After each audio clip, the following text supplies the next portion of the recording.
try. Now we're good. Now we're good. Hello, everyone, and welcome to another Night Sky stream. I hope you're all doing well today on this lovely Friday. It is finally Friday. Thank fuck. Not that I hate the weekday. I think I have a pretty awesome job, but you know, I still enjoy my weekends. I still enjoy my time off. Is the music still a little too loud? You know what? Fuck it. We'll just. How about that? How about that? Okay, cool. That looks pretty leveled in the audio to me. Anyways, I hope you guys are excited to be here. We have a Nomura interview. We have a Hamaguchi interview. It's really short. We're just gonna get like straight to the point with those. We have Final Fantasy XVI Demake to play, which if you guys aren't familiar with that one, 16 Demake is essentially exactly what it sounds. Someone has demade the opening to Final Fantasy 16 in like a Final Fantasy VI style SNES RPG. It is pretty damn awesome.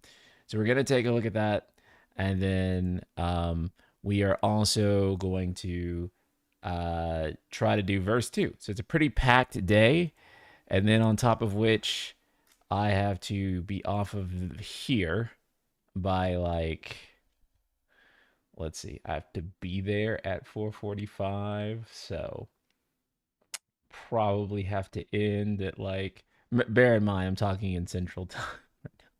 So probably in things, probably like a three-ish hour straight. So like maybe like an hour shorter than how we normally go on.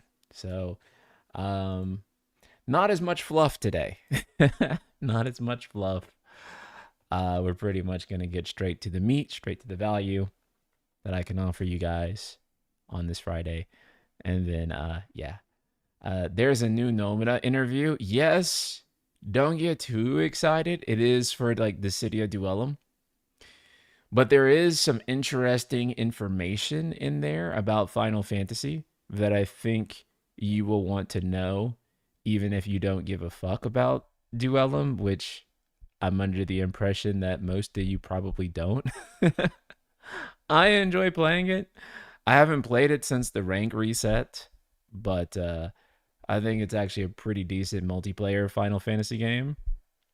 For what it's worth, I enjoy it. I can bump my. I look like I'm like my output gain could be higher in the thing. Testing 1 2 3. Okay, that looks good. Boosted my audio just a little bit there. I can't wait for the future where AI demakes are the norm. Sarcasm. Glad we still get actual fan done demakes. Yeah. Although AI demakes might be better than AI remakes. I don't know. I mean, it probably wouldn't look good either way. But I'm thinking it'd be easier for it to simplify something than to like reimagine something, because if you have to reimagine it, it'll get kind of interpretive in ways that will look really stupid. But I don't know that for a fact. Mellow Moonlight, hello. Sup, Prince? I gotta ask a relevant question. Do you think we'll be able to play as Sephiroth in any capacity in 7R3? Yeah. Because I think we could play as him in Rebirth, and that's a valuable asset. At the very least, there will be some type of VR challenge that you can do as Sephiroth. I think 100%. I think you're going to be able to play as him and pretty much anyone else that they can throw at you. And I think that there's already like mods that kind of open up Sephiroth to be playable more and other things. So if you just want to play as Sephiroth more, I think that'll be possible. Have you seen the FF8 AI remake? I've only seen the FF6 one. But I think the the AI video remakes are kind of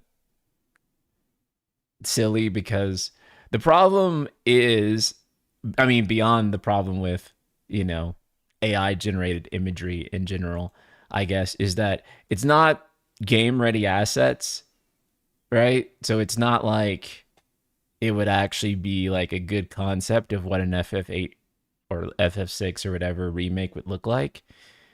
It's just kind of that's how it generates images, right? So none of that would actually create like game ready assets that you could actually do. So that's why I always think that like the AI generations, even beyond, you know, how one may feel about how they look, is still kind of meaningless because they don't actually, you know, there's no game ready assets being made. The game's not going to look like that, even if it was to be a thing. So I think they're just kind of pointless on all fronts because I think even as a conceptualization, I don't think you want, you know, AI art guiding your art direction for a video game. I just think that that's it's not a good idea when you have perfectly capable artists who can make a much better, much more unique art direction than um, than whatever the AI is going to spit out. So it still doesn't really make sense to for that use case. Um, do they generate CGI ready assets? As far as I personally know, they do not generate CG ready assets. They don't generate game ready assets. I think we'd be having a very different discussion if they did. I also think the kind of debate like around AI usage in games would be a lot different if it were generating like actual game ready stuff. But right now, as far as I know, like the most it can do is help code and help do bug checks and stuff like that. And I don't really have like I don't really have an issue with that personally. Um, but I don't like the art that is generated by it. I think it looks like shit usually. Like, and then when it does look good, it's still uncanny. It's just not good art. And artists just do a better job, I think. Roy Mustang, thank you so much for the super chat. Even my king Sakaguchi Sensei is washed. I don't know if I would say Sakaguchi is washed, but I vehemently uh, don't agree with uh, his kind of take on that stuff. But he, I mean, that being said, even he also acknowledged that like, yeah, it's not like you can actually use it to make a game like as of right now. I'm sure that there are definitely experiments happening though with trying to use Gen AI for like game ready assets, but I still find it difficult to imagine any of that working out in other than like generating small assets like rocks and trees and stuff, which there are already like machine learning based algorithms that generate rocks and trees and stuff like that. So um I don't know. I don't know, like there's no like prompting for like animations yet or something like that. And then even then with animations, um, you know, it's really hard for it to imagine it getting right uh the kind of nuance in acting, right? I think of like when I think about like high quality motion capture, I think about like God of War 2018, right? Motion capture in that game is next level. Absolute, you know, CG animated film level. And I think doing that still requires people, still requires human emotion. Yeah. So I just don't think that that is actually gonna be the case. Yeah. Um Anyways, let's go ahead and take a look at um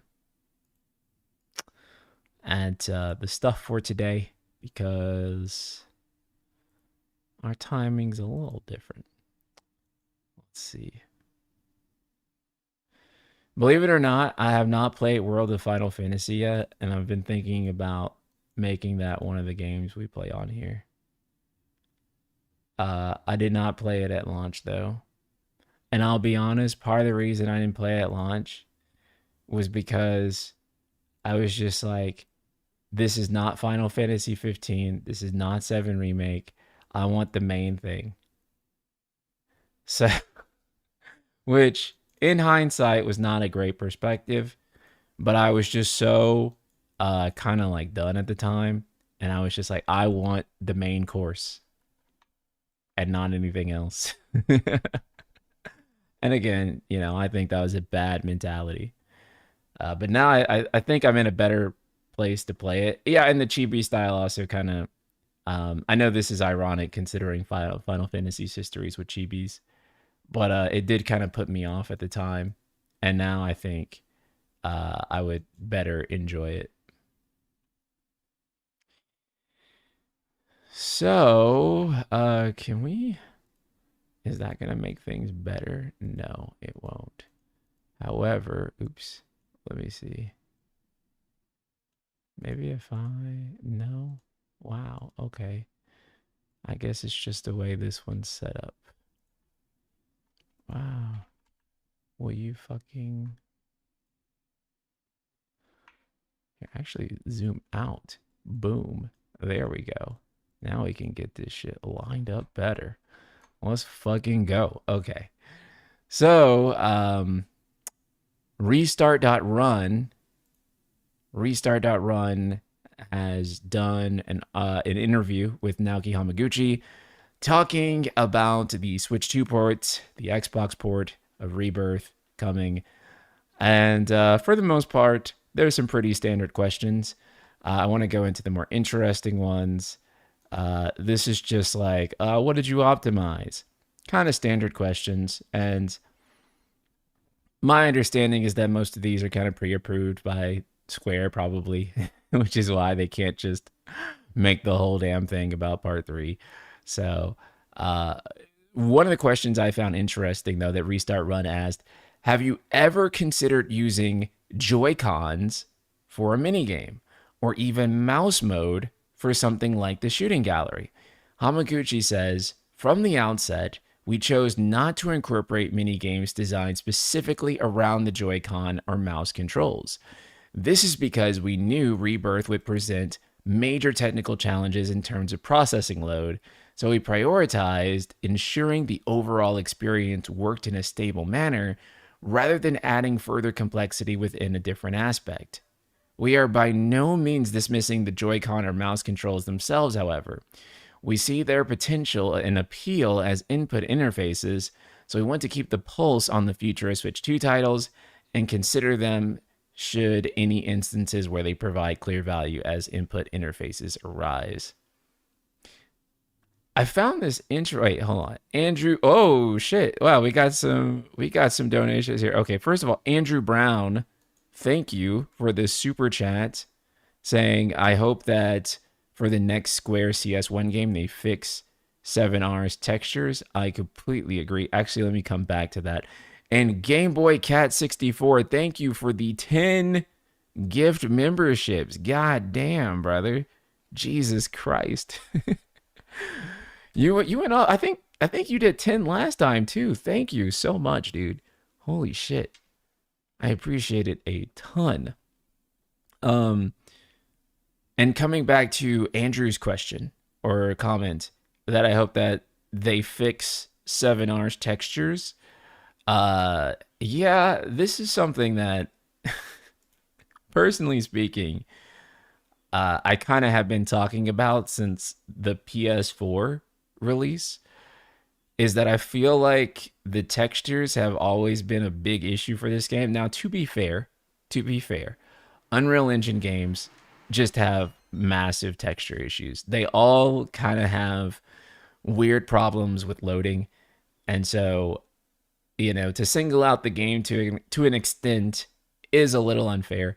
However, I do feel like in a lot of ways 7R does have those texture issues a little worse than maybe even other Unreal Engine games. It was really bad on the PS4 version of Remake. But yeah, Crossy just hit on um, what I was about to bring up. And that is worse than the textures in 7R is the lighting. The lighting in both games is really bad. And I saw like a tweet the other day where they were basically saying, "Oh, Remake's lighting was so much better." I really don't agree that Remake's lighting was so much better. This is something that I think a lot of people have said, and I just really don't agree. I think both games don't have good lighting. I think that Remake's lighting was better in certain areas because more of it was like at night, but all the daytime lighting for the entire re-trilogy is bad. Like all of it. Like whenever it's daytime in Remake, it's also really ugly.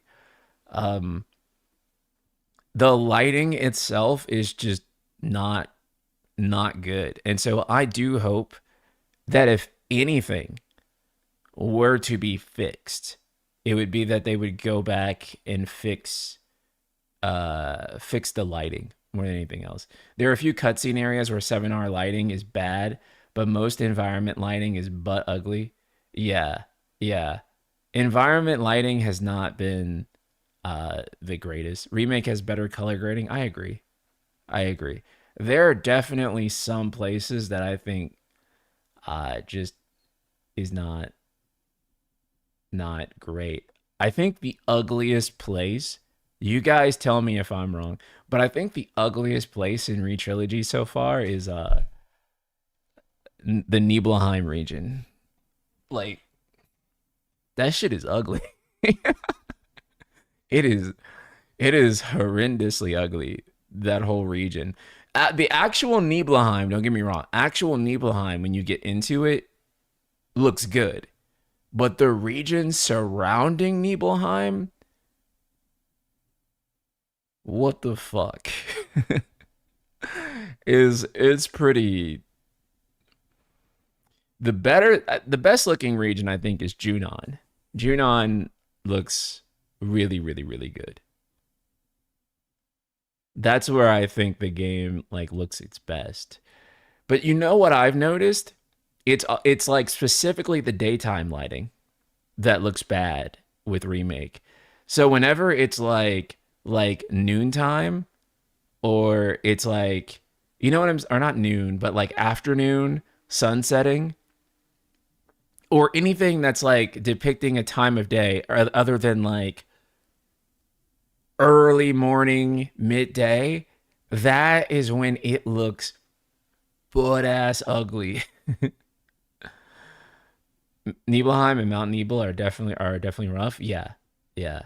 That is ugly, ugly, ugly, ugly, ugly.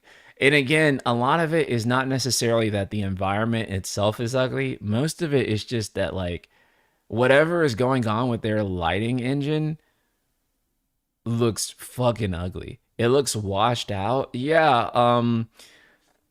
I think we're gonna go back to Rebirth after we beat after we finish Final Fantasy 15. I think we're gonna like clear out Rebirth hard mode just to prepare for part 3, and I think that'll be our next stream game. And then after that, I don't know what we're gonna do, but I do think I want to finish Rebirth hard mode.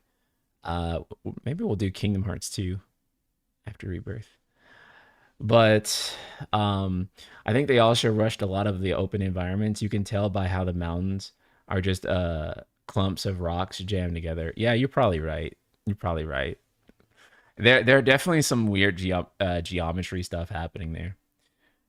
You know what makes Mount Nebo worse? Fucking vacuuming up Mako super slowly and throwing boxes. Yeah. You know, it's actually like really funny too because all of the worst pace breaking like mini game stuff happens in Nibelheim. the Mako vacuums, and the Kate Sith box throwing. It's all Nibelheim. I don't know what made them want to put that there, but I'm not gonna discourage it because you know what? I still think that having some type of variety is better than no type of variety. That's probably one of my biggest criticisms when playing like 13 or 16 is that like you play them and it's just like, bro, I hope you like doing the same thing for 50 hours because that is what that is exactly what you're going to be doing. So, at least some break in the pacing, some type of different diversion is good. Even if some of them are kind of not so great. Do you think they'll tweak the faces again for part three? I felt like redoing the faces because they didn't just redo the faces; they actually redid the entire character models. By the way, I think that that was the most unnecessary, wasteful thing ever. Personally speaking, I do like the rebirth character models. I think some people say that the remake character models are better. I don't personally agree. I actually do like the rebirth character models better. However, with that being said, I do not think that that was worth the money and time of redoing the entire cast of characters for what was basically a marginally better increase in fidelity. And this is part of why Square Enix games cost so much goddamn money. They redid all the character. I mean, like, for comparison, could you imagine Falcom doing like could you imagine Falcom redoing all the character models for Sky Remake Part 2, Chapter 2? Because that's basically what they did, right? No, Falcom would never. And I wish we could say that Square Enix would never, but this is what they do. Andrew, thank you for another super. Have you considered streaming Uncharted 4? Yeah, I've kind of think that maybe in the lead up to damn, what's the name of that game again? Space game. I forget, but Naughty Dog space game. Intergalactic. There we go. I thought about streaming like all the Naughty Dog games leading into Intergalactic's release. I thought that'd be fun.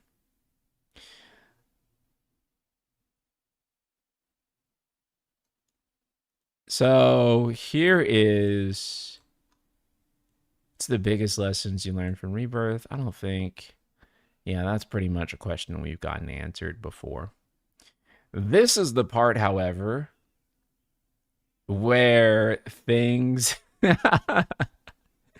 get a little bit kind of crazy. A few years ago, we got dinner when you were visiting New York City, and you asked about my favorite Final Fantasy VII character. I told you it was Chadley. Which is just like such an insane pick. Who the fuck does that? Who the fuck does that? Oh, bro. Who says that? Who says that with their like? I feel like that's a troll. I do. I feel like that's a troll pick. Like all the compelling characters in FF7, Cloud, Tifa, Aerith, Barrett, Nanaki. And bro said, yeah, I like Hope Estai. I like the robot Hope. Don't get me wrong, though. That's no disrespect to Hope. I think Hope is actually a much, much better character than Chadley by several dozen miles. But the resemblance is definitely there. Hope also has emotions and emotes. Anyway, he said, I told you it was Chadley, and I mentioned you should make him playable in part 3. This has to be Baby Seal's alt. I'm sorry. Clark, this is you, bro. I know it's him. He's the only one I know who would say this shit. He's the only one. You guys know it too. Baby Seal's the only one who would say this. But anyway, he says, I'm just checking in on how that has been coming along. Hamaguchi says, we understand that many fans are fond of Chadley. Chat, am I in the Chihuahua timeline right now? Is this the Dachshund timeline? Like, which dog are we in right now? Because it's not the Beagle one. It's not the normal timeline. Probably Japanese fans. It has to be. Because I don't know anyone in the West other than Baby Seal saying this shit.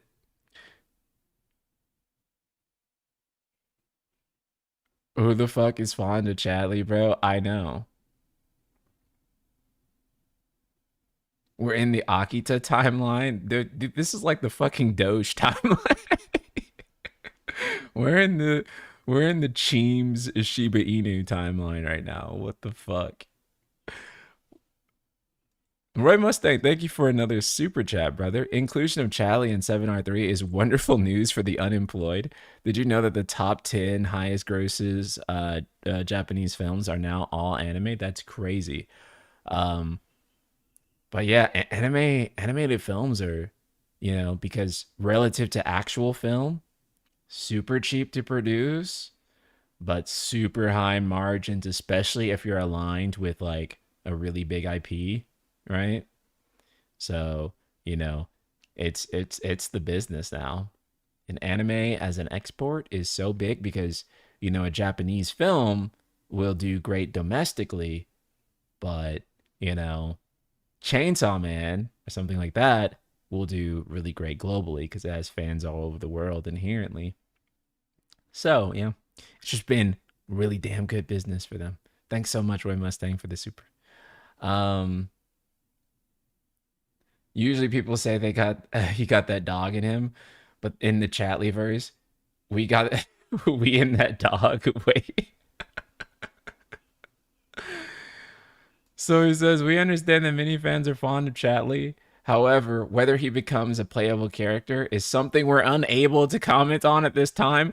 Why the fuck can't you say that's not going to happen for sure, bro? What do you mean you can't comment on that at this time?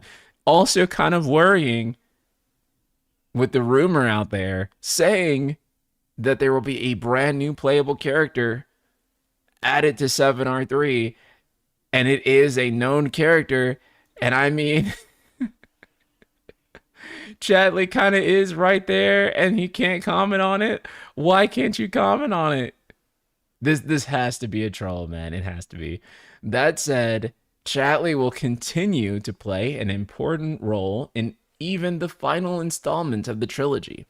His strong curiosity and tendency to talk a bit too much, so they know, inherent traits that he's aware of and somewhat self-conscious, will be further explored in the third game too. It'd make me happy and players could warmly follow how Chadley becomes involved in the story and what role he takes in supporting it. There is kind of an implication here that Chadley is actually going to be more important in the next game.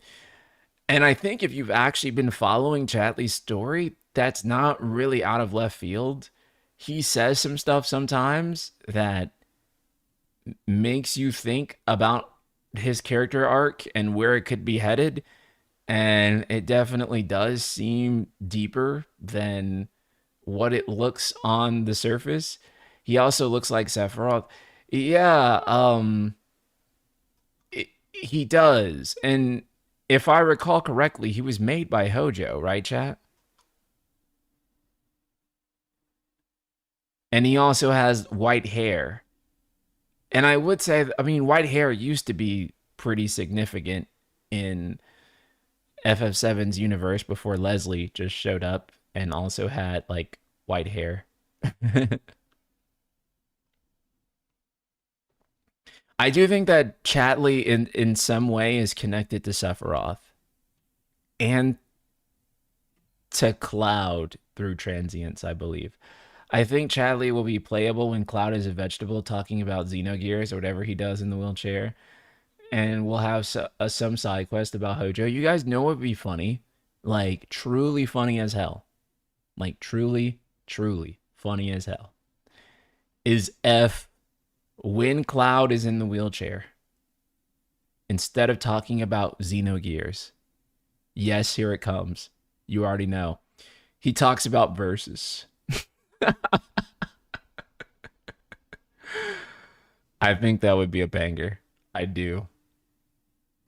Sorry, bros. That shit would go crazy hard. I think that would be awesome. No one is there to stop Nomura anymore. Cloud is going to be mouthing something about Etro. I think it'll be really funny. The assumption is that Chadley is a real kid before becoming a cyborg. I have to like read back up on his lore. It's been so long. Was gonna say he talks about Xenoblade. No, he can't talk about Xenoblade because the IP. I don't think he can like just straight up say Xenoblade. I don't think he can name drop it. And I don't think they're gonna name drop Xenogears. So when you really think about it, the only thing that makes sense, they have to name drop verses. Like, that's the only thing. Think about it. Chadley could be a blue mage type character. His skills depend on how much VR shit you have completed. Bro, shut up. You're making sense, and I fucking hate it. I fucking hate it. Stop. I actually can fucking see it, and I don't want to see it. I don't want to see it. First credit scenes will feature Cloud sitting in the backseat of a car, staring out into a nightlit city. That would actually go hard. I would be so about it.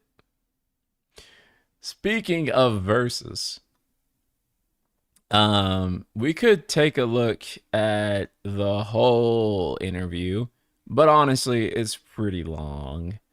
There's only one part I think this excerpt here did not take from it that I wanted to go back to. But I think it covers the main thing. So this is pretty interesting. Stranger of Paradise was initially considered as the base IP for Dissidia Duellum. Could you imagine how terrible that would have been of an idea? That would have been such a bad idea. Holy shit. Instead of getting a new Dissidia, it would have been fucking Stranger of Paradise. I think some people would have been turned off by the name, but also the brand recognition of Stranger of Paradise is so much lower than Dissidia. So, I mean, Stranger of Paradise itself was kind of a, and this isn't like a comment on the game's quality, by the way. This is a comment on the sales of it. Was that Stranger of Paradise was pretty much a failed spin-off in terms of sales. Like, it did not sell well at all. I think it was like the worst selling spin-off in Japan, like one of the worst, not the worst, because there's been too many Final Fantasy spin-offs, but it ranked like, it was the 27th best spin-off, something crazy like that. How much did it sell? I don't even know, like, if the game's total sales broke 500,000, to be honest. It was really low. Let me see if I can Google and see if there's any information that ever came out.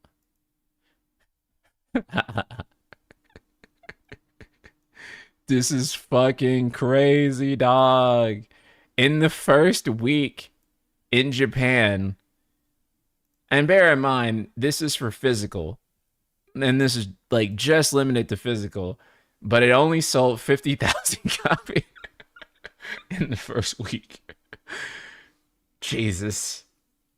Jesus Christ, brothers. And I mean, hold on. Let me see. Uh Physical, what's digital sales PS5 in Japan? That way we can estimate like what it sold digitally.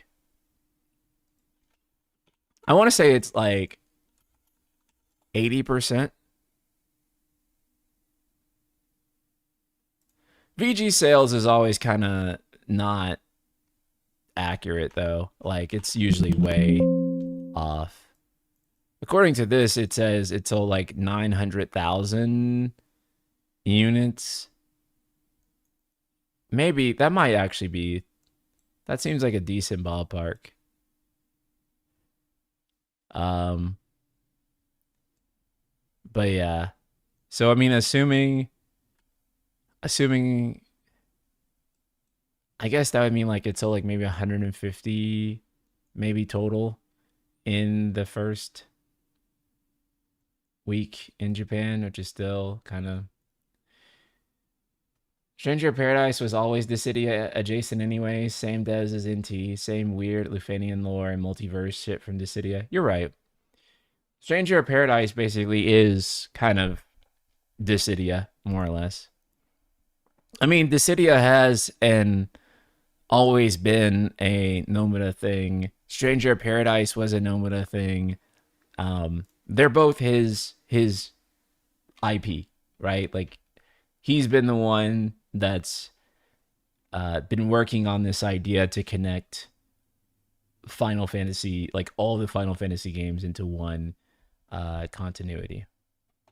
I didn't realize Dissidia had the Lufanians too. I like Dissidia kind of like is very much rooted in like FF1 kind of lore stuff.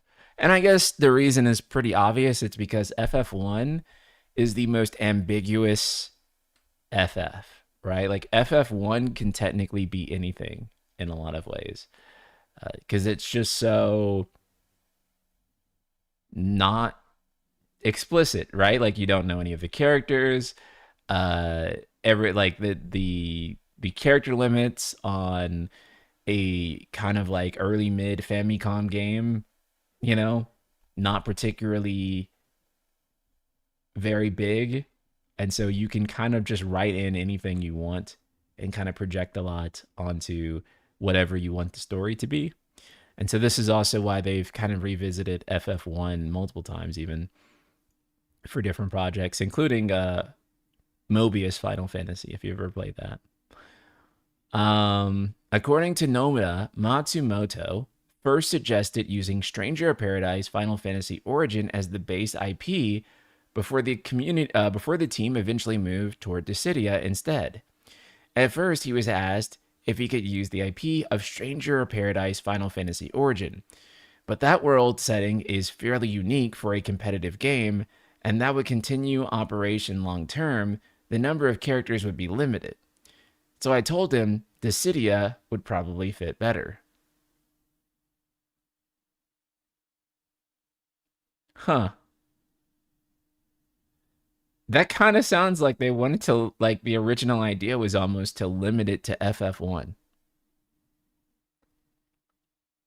I don't get it. The interview also highlights how much internal discussion went into defining what kind of game DFF should be. Nomura initially thought it would be closer to a traditional action game like earlier Dissidia entries, while Matsumoto was focused on making a more accessible mobile PvP experience. As discussions progressed, I started thinking, is this not really an action game? The core concept was creating a game where even people who are bad at action games could still win.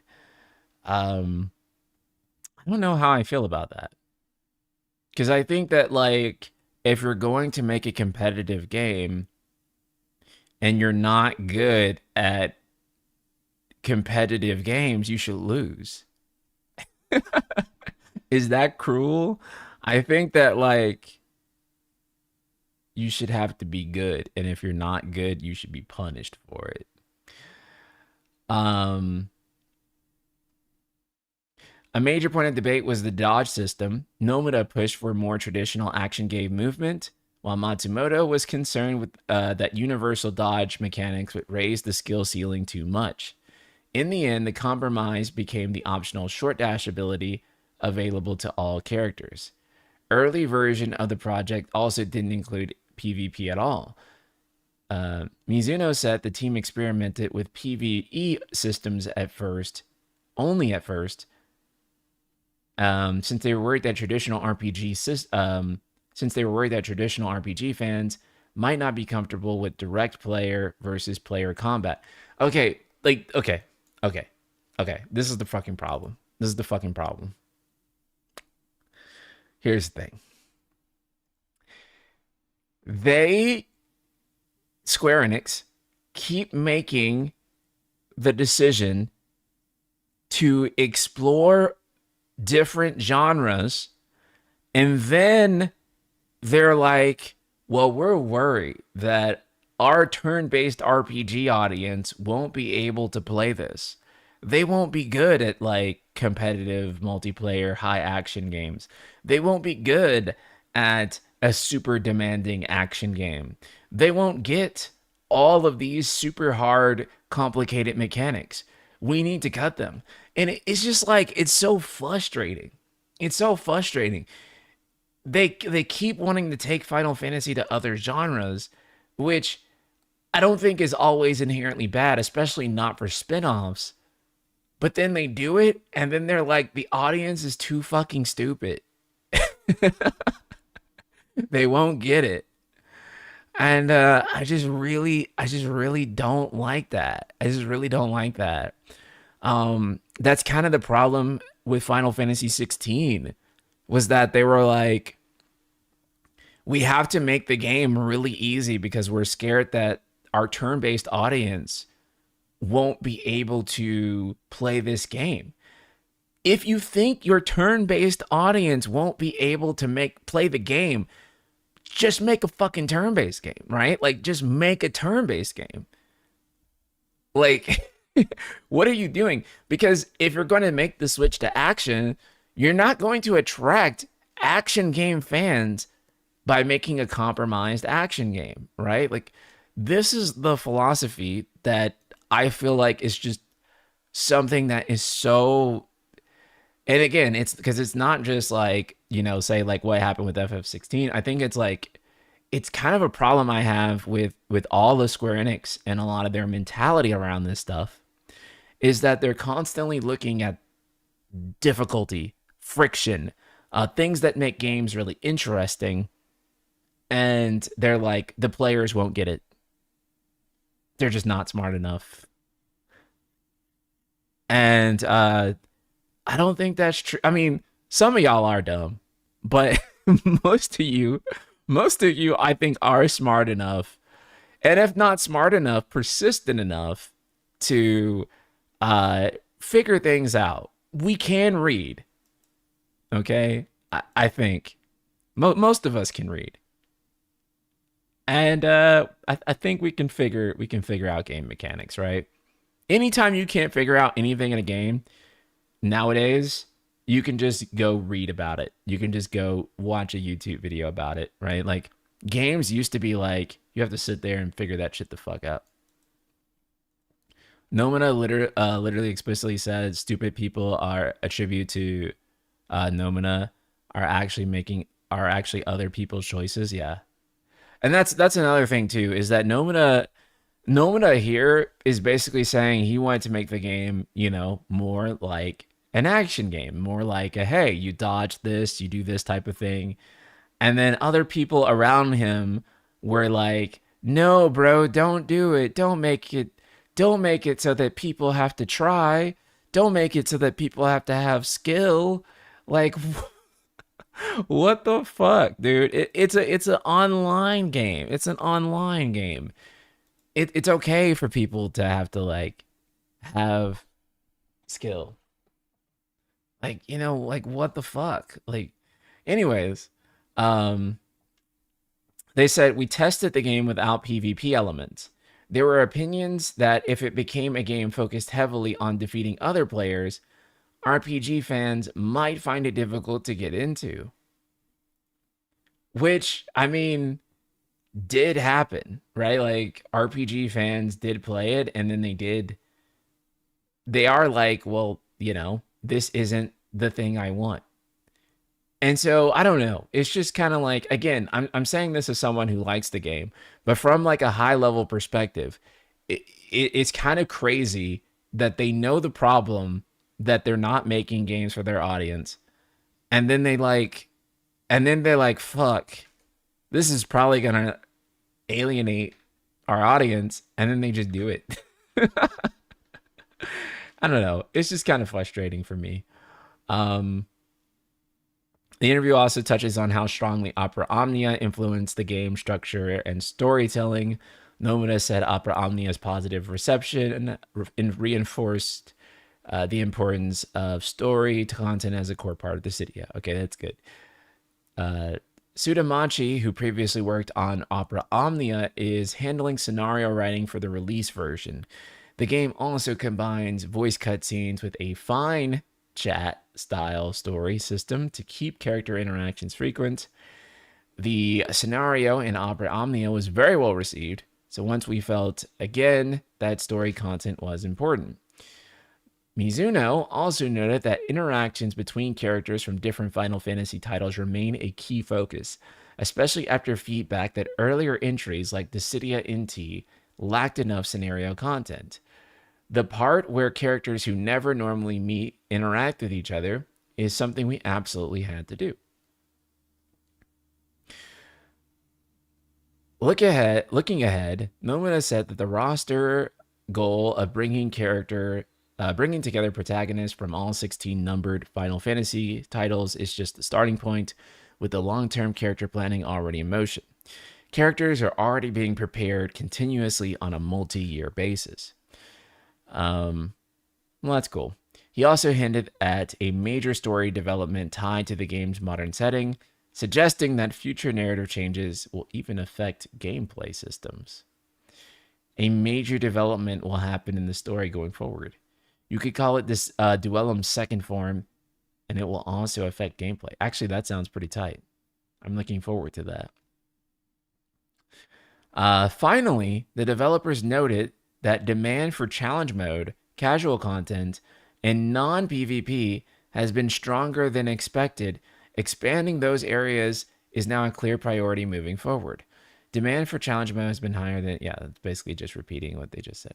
But that's crazy, because they just said that they started out with PvE because they thought PvE content wouldn't...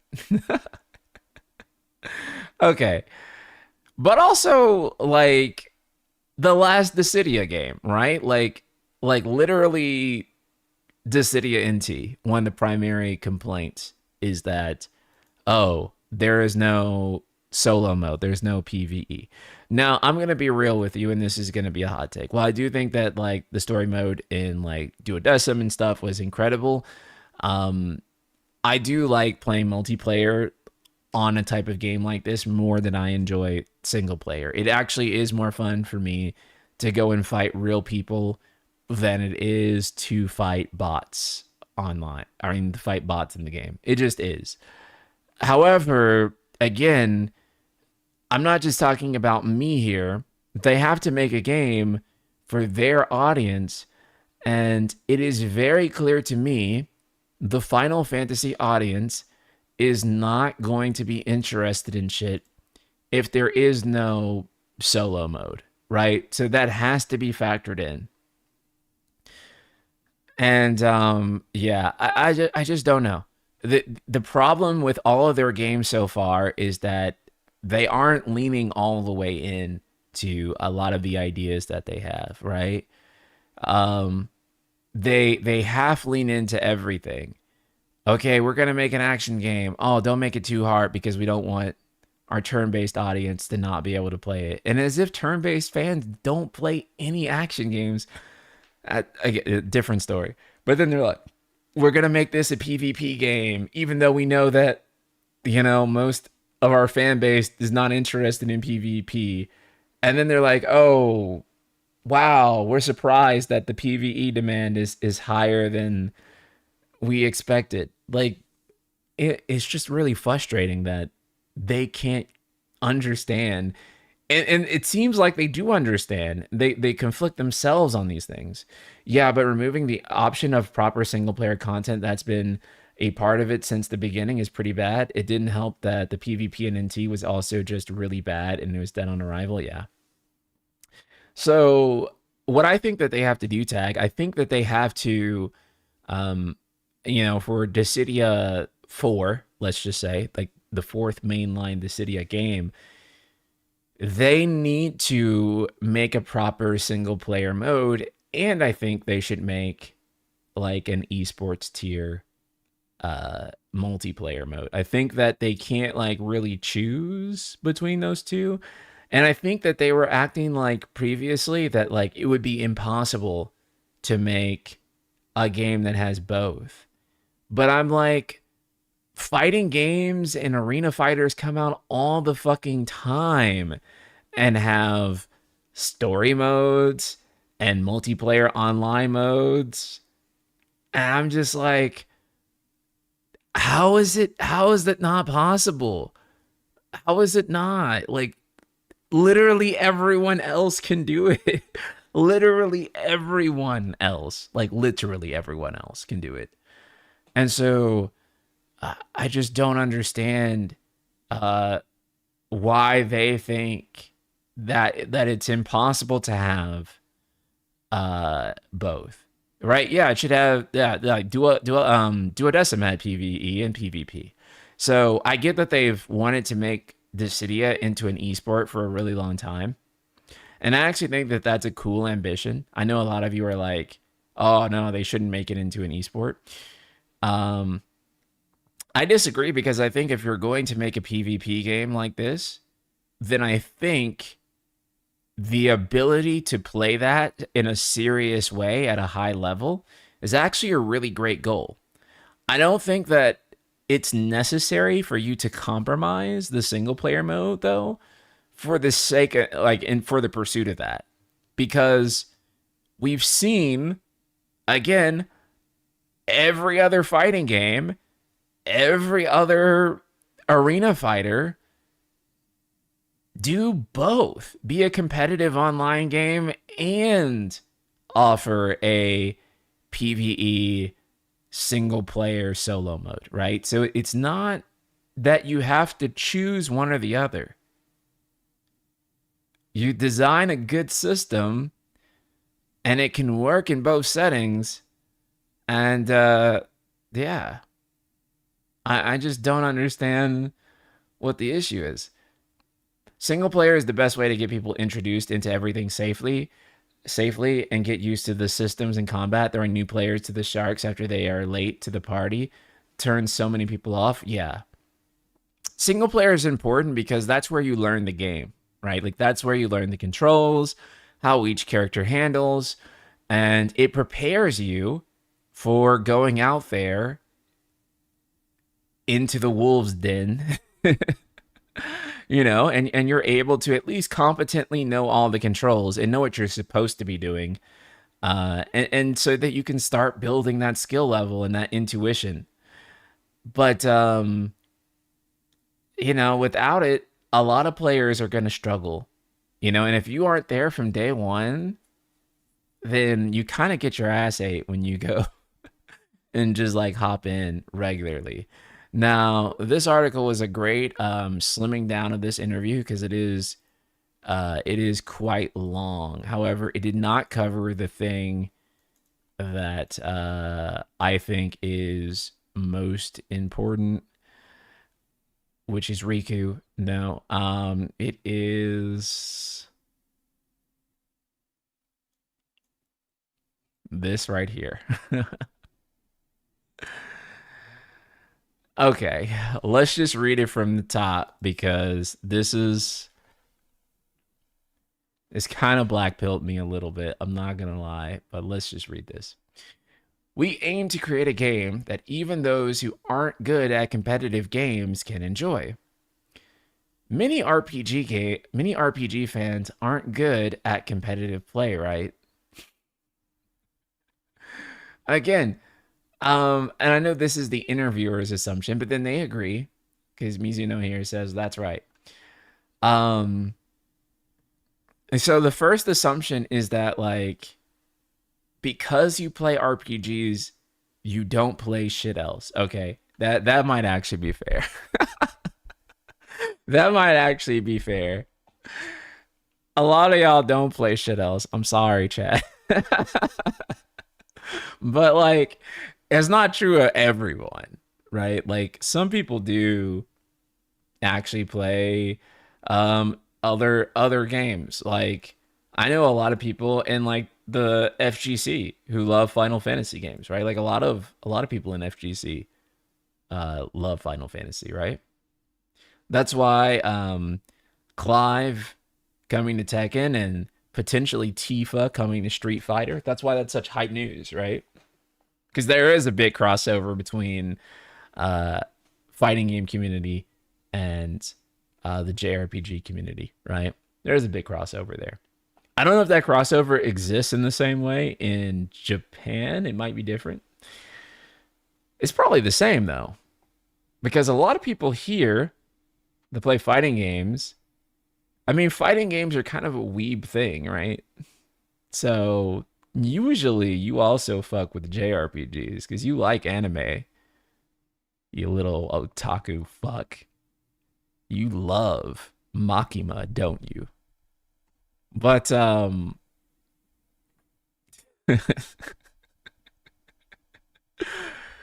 but yeah, I think that there's actually bigger crossover than like what they assume. But maybe they're privileged to data that I'm not privileged to. And maybe there is a difference. I don't fucking know. But like I don't think it's as rigid as yeah, we're gonna get to his quote at the bottom. I don't think it's as rigid though as they say. Many RPG fans aren't good at competitive play, right? That's right. Many of our players are FF fans. While some may be unfamiliar with competitive play, everyone, both experienced and inexperienced, seems to be playing warmly and kindly.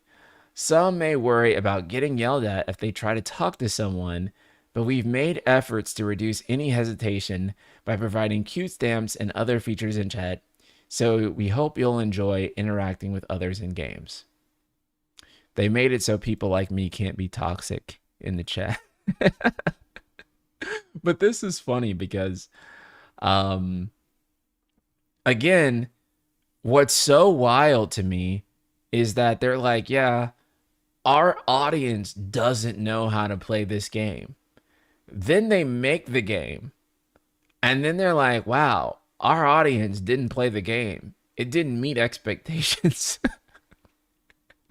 And it's just like we keep going in this circle of like, one, assuming the audience is stupid and that they don't play any other games and they can't play any other games. And then it's like they make the game anyways, but then they make the game compromised so that it's not like fully the thing. But then they're hoping that like hardcore enjoyers of the thing will come like play it because they think they can grow their audience that way. But then they don't come because the kind of depth that the hardcore player is looking for isn't provided, so they dip out. And we just keep fucking going in circles over and over and over again on this goddamn shit. And I'm just like, fuck, dude. Like, is you is or is you isn't? Like, lean the fuck in or lean the fuck out. But like, stop with this halfway shit. You know, I think that's really hurting them. I played a lot of competitive games, but I think this is the least stressful. Matsumoto says. Nomura, and this is where things get fucking. This is where things get fucking crazy. I don't know whichever, like, it gotta be Gen Z telling him this. It's just fucking crazy. I do not understand. They had to be trolling. Nomura says, quite a while ago, I was playing an online game that wasn't related to Final Fantasy. And I asked other players, what kind of games do you usually play? At that time, no one mentioned Final Fantasy. When I asked, don't you play Final Fantasy? Everyone said, it's too difficult.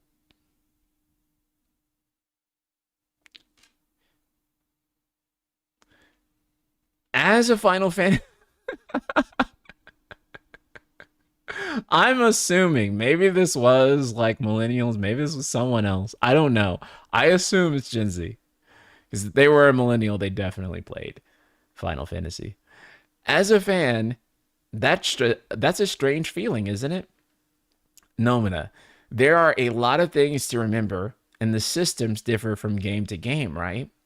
It seems that the games aren't designed to.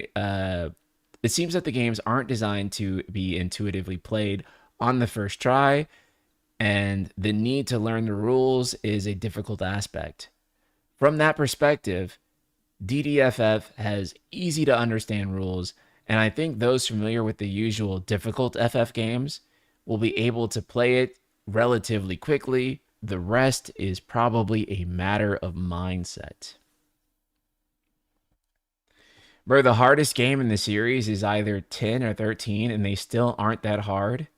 I know. I know. 13 is the hardest game in the series, and probably the mainline series, like numbered.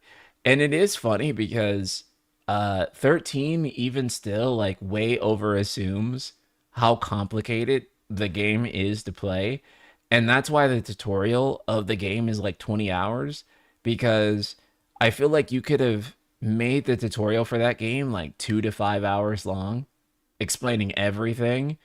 And most players would have got it and probably had more fun with it because everything would have been opened from the start. And so they would have been able to see the full enjoyment of that system like faster. Because 13's battle system is one of the best in the series, but it doesn't start that way. It starts pretty fucking bad. The battle system doesn't get good until like, at least for me, I don't think it gets good until like 20-ish hours in. That's when it starts to like really heat up and actually become like a pretty decent system. But like before that, it's like, it's not that fun, I think. I think it's like, okay. But it becomes kind of like one of the better ones over time. But the tutorial for it and the learning process for it is just so... they make it long. It's not actually long. But you know what I'm saying. Like it does not make sense for why they do it. So... Loves Darkness, hello. Night Sky, how's it going, King? I never catch your streams anymore. I'm glad to see you here. I'm glad you're here. It's been a while. You were like one of my OGs. 7R had the perfect amount of challenge to me, but easy mode is a cakewalk. Maybe some people can't figure out how to look at options in the settings. Yeah, I think that like 7R for me is also like, was kind of the perfect difficulty. Both the first time I played it on normal and the second time I played it on hard mode, I feel like that difficulty for me is just like perfect. I feel like everyone can find a difficulty option in that game that feels good and comfortable for them. Yeah, 7R has the best difficulty scaling in the entire series to me. Remake or Rebirth? I would say both. I think that the 7R series in general just has like the best difficulty balancing in that game. Like there's never a time in that game, I think, where I feel understimulated. Both the first time I played, even on normal, because a lot of the times you're just trying to figure out like how to beat the enemies and like what pressures them and what staggers them. So because you're just trying to figure out what pressures those enemies, even the first time you play the games on normal, there is still a little bit of friction in the game that makes sense. Knew this was clickbait. What part of the stream title is clickbait? We did an FF7 interview. We're doing the Nomura interview, which I mentioned in the description. We're doing FF16 Demake, and then we're doing FF15 Ignis Verse 2. Which part is clickbait? I just want to be clear. It's like the least clickbait stream title I think I've had. It's insane they've achieved 7-hour combat and then 16 plays like, yeah. Well, I mean, to be fair, they were kind of made at the same time. So it's not like they could like look over and be like, what's the other guy doing? You know? Because they were already like, they basically were already moving along with their own thing while 7R1 was being developed. So it's not like 16 could have just had 7 hours combat. It wasn't really an option at the time. Because 7 hours combat wasn't even finished while most of 16 was in development. So they they wouldn't have been able to use 7-hour combat for reference for 16. It just wasn't a possibility. It will be a reference for 17 for sure, right? Like if 17 doesn't have it, then it will purely be choice. But for 16, it wasn't a choice on whether they wanted to use 7 hours combat again or not, which sucks. But I think that they also just wanted to do their own thing anyway, so I don't know if they would have. But this is just crazy to me. I don't understand who the fuck was saying that FF is too difficult. I don't know how this became. And I thought like, okay, this has to be well, wait, can I not view it in the original? Oh, fuck. It's because of the translate link. Wait, can I maybe take that out and view the, because I wanted to show you guys that basically, oh, I clicked on someone's translated link. That's why. Okay, there we go. Now I lost the quote. And I don't want to read through all that Japanese text. But there's another way.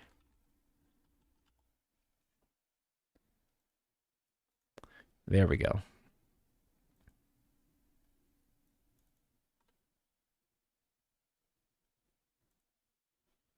So it does appear to say, you know, the Japanese word for difficult here. FF とかはやりないですか、FF とかはやりないですかと聞いてみたら難しいと言うんですよ、皆さん。Sorry, I read that so weird. I read that so weird. I'm still not good at like reading Japanese out loud. But yeah, he said, don't you guys play Final Fantasy? And they said it was too hard. He says everyone said it was too hard. What is your current level of Japanese? I can read. I mean, I read that sentence, but you saw how crapperly I read it, and I'm not really good at reading things aloud or like actually speaking it. But I can read it. I can read stuff like that and understand it pretty well. I am not fluent, but my understanding is that the Google Translate version does seem to be correct. If anyone is fluent in Japanese and knows the language better than me and would classify that as not the correct understanding of the situation, then please do. Too difficult is probably more like, I don't know what these stats do and don't feel like learning all the internal systems. Yes, that actually is what it is, because he basically says that right here, where he says basically that they all have different systems and stuff. So, not, I'm sorry, not right there, not right there, right here, right here is where he says it. Yeah, this is where he says it. Yahari amoe nakia ikenai koto ga oku, system mo sakuhin goto ni. How do you say that word again? It means to differ, right? Yeah. Koto naru janai desu ka. Yeah. So basically he's saying there's a lot of systems and things to remember when you play a Final Fantasy, and they differ from game to game.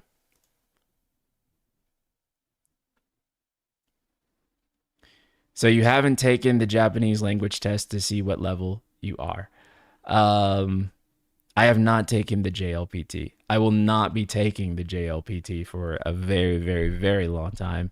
If ever, I don't think it's necessary. The only reason I would take the JLPT is like if I got like a job in Japan, or I was trying to get a job in Japan. Other than that, as long as I can speak to people, that's fine. Given how bad my reading and speaking and how slow they are right now, this is also why I have a tutor right now, who's been helping me, and we've been doing that for like 2 months. I meet up with her twice a week. But yeah, so eventually you guys will see me read like a whole article on here, and I'll do it very fluently and easily. But right now I basically sound like Mecha Gaijin right now. Mecha Gaikokujin. NSP Persona 5 has higher player counts on SteamDB for the month of April/May than Expedition 33, Metaphor, etc. P5's long tail has to be studied. Thank you so much, Roy Mustang, for another super. Persona 5 was a cultural phenomenon, man. I don't even know if Atlas has confidence that they can recreate Persona 5 again. And I do think it's part of why Persona 6 is taking so long. I think they are kind of scared, actually, because P5 set like such a high bar that I feel like making P6 is like really scary. Like it's hard. It's not going to be easy to make something that follows that up. And I want to be clear here. I'm not necessarily saying that Persona 5 is the best game ever, or that P5 is even the best Persona game ever. Because my favorite Persona story, at least, is Persona 3. I do think that like Persona 5 is probably the best Persona gameplay experience ever. But like, I think 3's story is better. And I like 4's characters more than 5's. I also like 3's character more than 5. I feel like the last quarter, like a 5 is like okay. You know, Royal helps smooth that out a lot. But I think that like the story in 3 was better. I think 4's characters are just more enjoyable to hang around. I kind of most of the characters in 5, this might be a hot take. A lot of the characters in 5 got on my fucking nerves. I didn't hate them, but sometimes I was just like, yo, shut the fuck up. I'm actually a very big P5 fan. So don't take that as me disrespecting P5. But yeah, sometimes like half the characters I'd be like, just shut the fuck up. Where I don't think I felt that with 3 and 4. I think 3 and 4 have amazing casts. It's a very hot take because I think most people's favorite cast is 4. And I do like 4's cast a lot. I think you know, they're fucking incredible. But actually, I think my favorite Persona cast is actually 3. 3 is my favorite cast and my favorite story by quite a mile. Cannot finish P3 because the last few months are pretty boring and everything is so predictable. All Persona is kind of predictable, but I think that P3's last few months are pretty boring. You're right. P3 as a game is not like the best game ever in terms of like the actual play experience. Like in terms of like the experience, 5 is the best one. Like I think it's really hard to deny that 5 is the best one just in terms of experience. Like the music, the level design of the dungeons, the gameplay. Like if I recommend 5, I know you're going to fucking love it cuz 5, again, the experience of 5, even when the narrative kind of like dips in places, the experience of going through the game is like a once in a lifetime type thing. It's really good. It's really, really good. But then like I think that like if you like really fuck with like JRPGs like that, I think 3 and 4 might resonate with you more. Because if you're looking for something that thematically is a little bit deeper, I think especially 3 is gonna hit for you a little harder.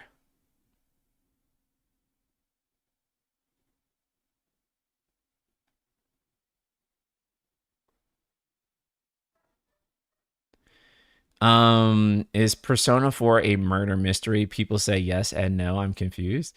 Wait, who the fuck says no? The overwhelming majority of the game is a murder mystery. Vaughn, what's up? 3 story is so good. The 3 story is the best. It's actually crazy that and this is just me maybe, but I found it crazy that some people disagree that 3 story like thematically is not the strongest. Some people like pushed back on me with that. I was like, yo, what the fuck? I was like, how did you not feel that way? I feel like that game is like the themes of 3 and like how they conjure their persona is like so fucking fascinating and deep.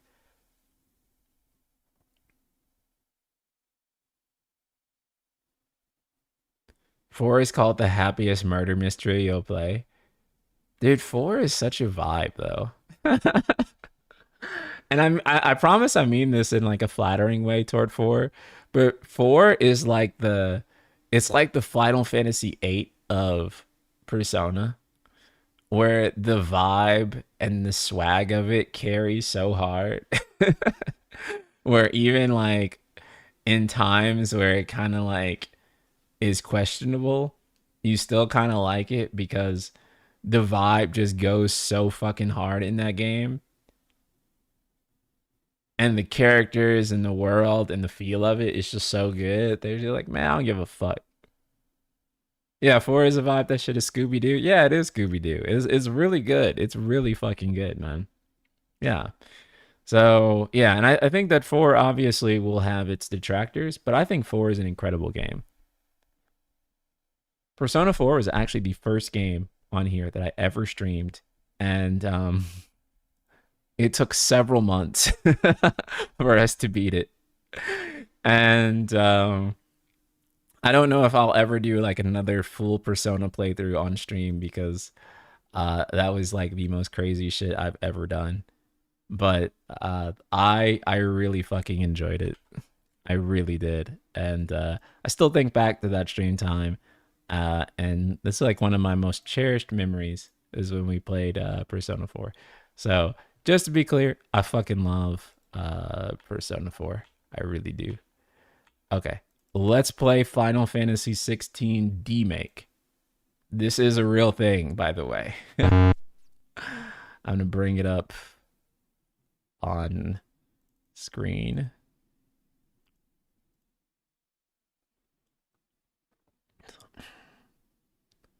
Oh, I think it's in 4x3. Is it? Yeah. Okay, hold on. Let me also... Let's capture footage of this. You wouldn't even do Persona 4 Revival as a throwback? Okay, you're right. Maybe I will do Persona 4 Revival. My hope, though, is that Persona 4 Revival wouldn't be a game I had to stream. My hope would be that they would plug your boy in with like a review code for that. But it's hard to say. I don't know if they would or they wouldn't. We'll find out. I've never requested a Persona game at launch, so I don't actually know how that will go. Well, I did get Strikers, but I don't think that fucking counts. So that's hard to say. One sec. What is this? Final Fantasy 16.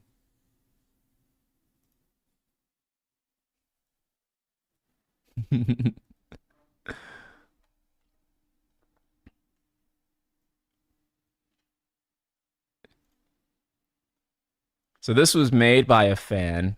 I'll have to...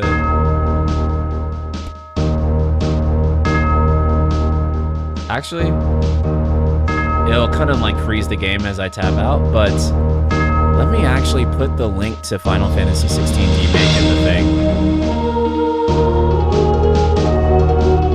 Hold on. Because I want to be able to link this creator's work.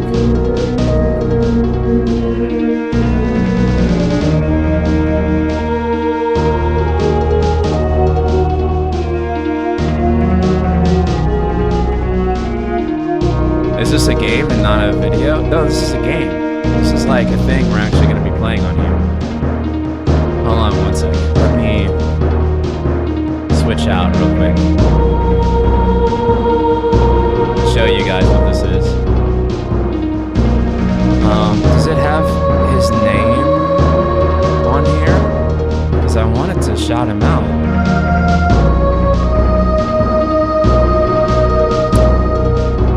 His name is not anywhere on here. Oh wait, his name is 16-bit. Oh, that's a great name. Audio is too loud. Oh shit, my bad. My bad, hold on. Okay, let me just do this. My bad. I didn't realize how loud it was.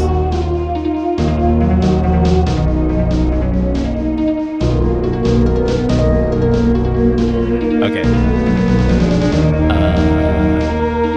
Well, I wanted to like... Okay. I fucking hate Windows 11. Anyway, here is what he has to say. One second. Okay. Here's what he has to say. The critically acclaimed Final Fantasy XVI reimagined... Wait. The volume didn't change? Okay. How about that?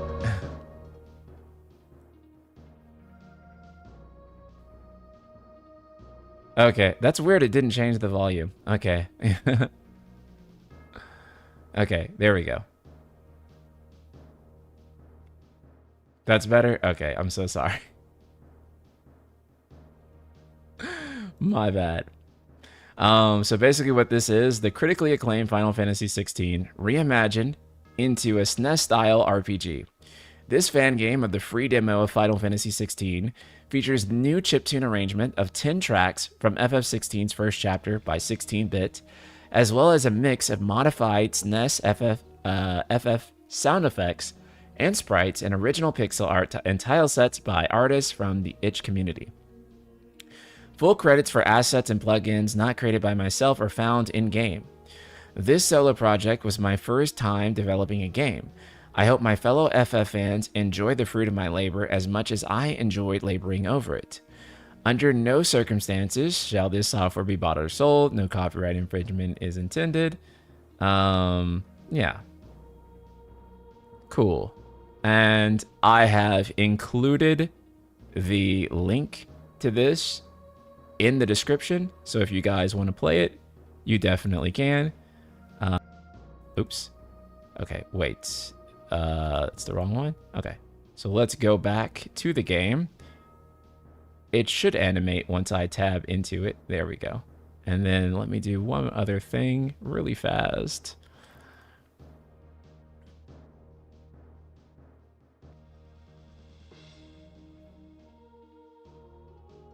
Nice Guy Prince's 1995 Honda Civic Stereo. Yes, sir. Okay. And then let's turn the volume back up before we continue.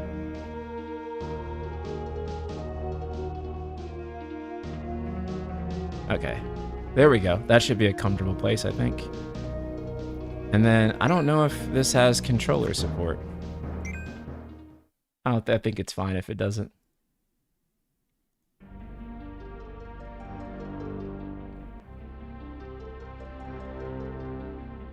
It was Moss the Chronicler who said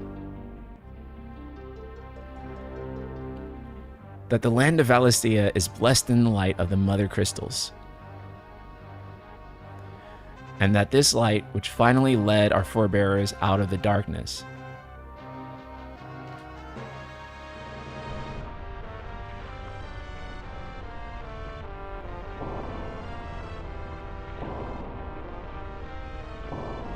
Dude, this is sick as fuck.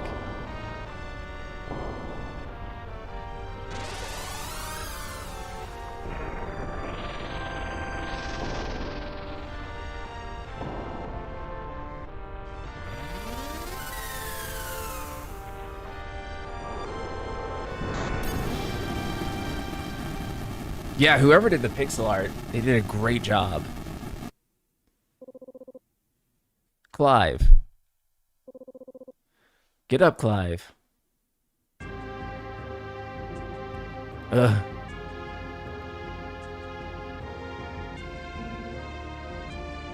Do you yield? Well, if you're not cut out to be a shield, there's always work for you in the stables. Unless, of course, you think you can defend your master while you sat on your ass in a puddle of pig's wool. I'm sure he'd find a way. My brother always looks after me, right? Go on. You're sure to hit him eventually. Don't give up now.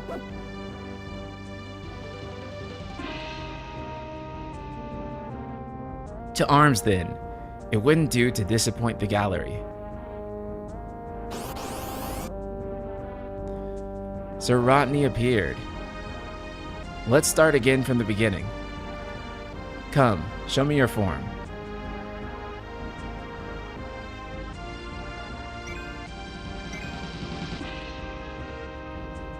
Oh shit, we got some interesting stuff in the command menu.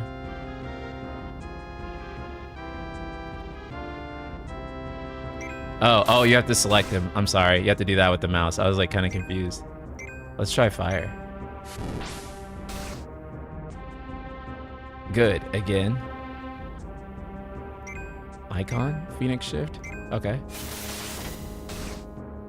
Oh, that's tight. Okay. Such swordsmanship will serve you well, but can you be the same be said of your spellcraft? The flames of the Phoenix burn within you, and let them burn without. Use magic on Sir Rodney. Okay. I mean, I did. There you go. You wield a Firebird's flames, just as the first shield should. Now let's see if you can guard against my blade. After all, your prowess will be for naught. You don't live long enough to use it. Guard against, okay.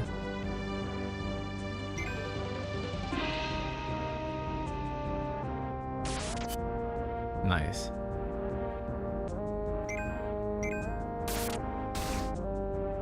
Good. Remember, Clive, your blade is not your only weapon. Show me what sets you apart from the rest. You've been blessed by the Phoenix. Call upon that power now. Use your icon power on Sir Rodney.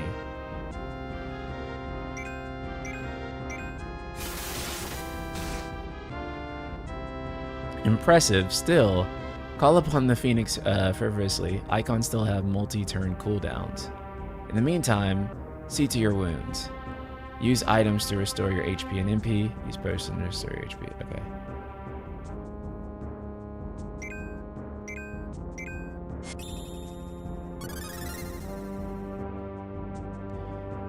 Use an ether to restore your MP. Okay.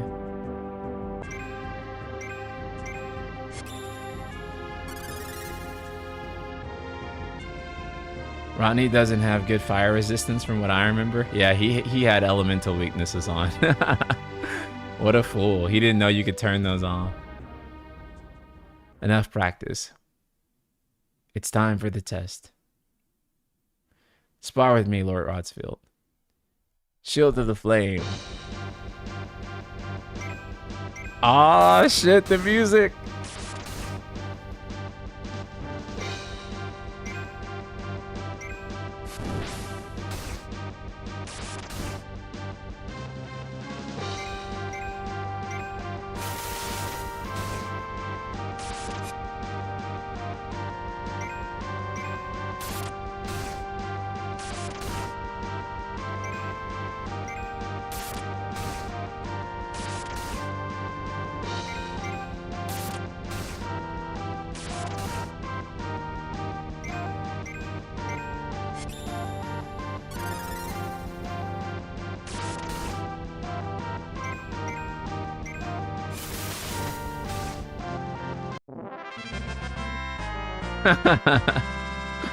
Well, we know which Final Fantasy that one's from.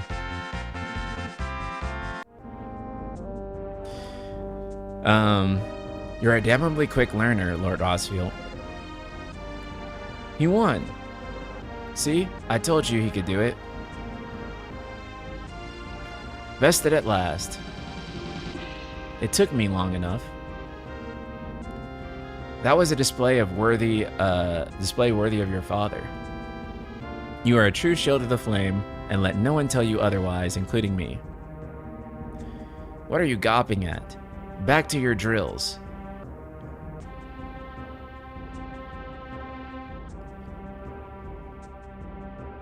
Nice. Oh. Ugh.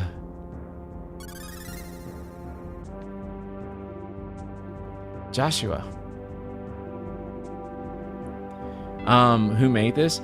Blitz, a guy named 16-Bit, which is a pretty clever name.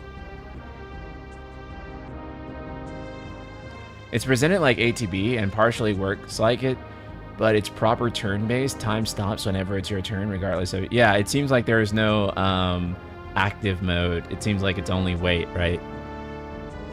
I was just tired. The Phoenix Flames are a gift. You mustn't waste them. It wasn't a waste. My shields look after me. Why shouldn't I? That's why you were coughing this morning too. You shouldn't be outdoors. I'll be fine. It's just a cold. Don't push yourself. His Grace has returned. Father's back. Come on, Clive. Your Grace, please. There is no place for one such as you. I would gladly brave hell itself to see my darling boy.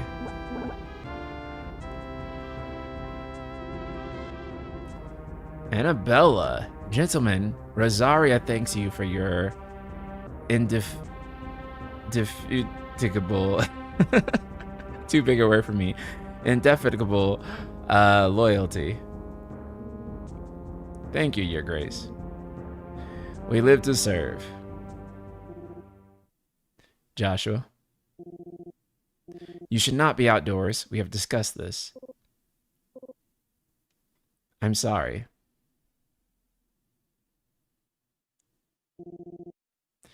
Good day to you, Mother.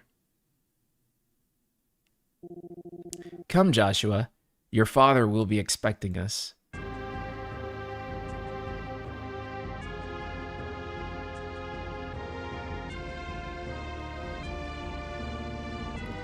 What a way to treat your own flesh and blood. I know, it's not his fault. Not everyone can be born the Phoenix. Are you alright? We should join them.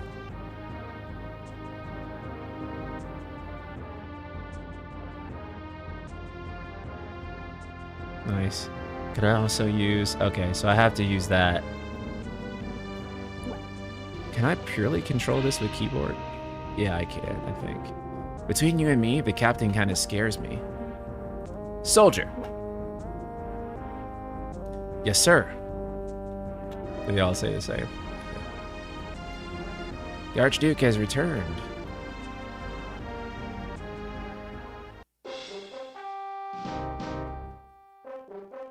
Dude, this is sick.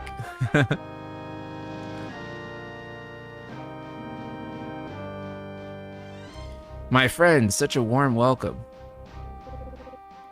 Welcome home, father. Thank you, Joshua. You are well, I trust. Yes, father, much better. Today, Jill and I went to the Bailey to watch Clive spar. Is that so?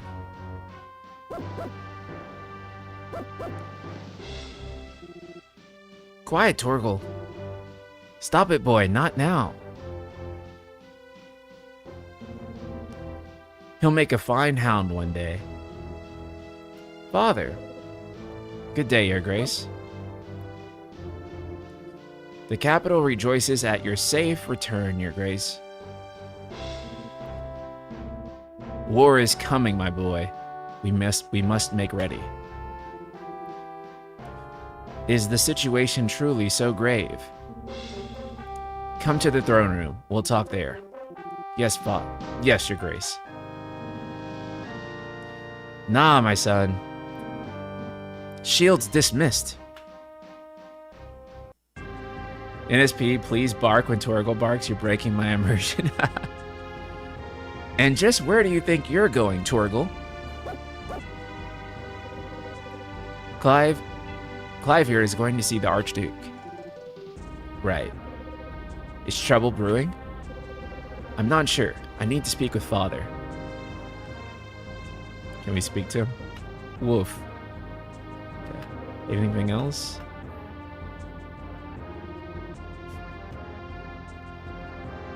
This is cool as shit, bros.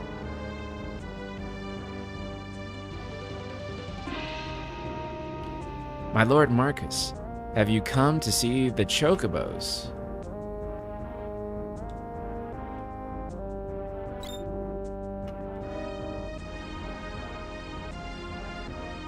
Can I not see them though? Will not let me? Return after? Okay.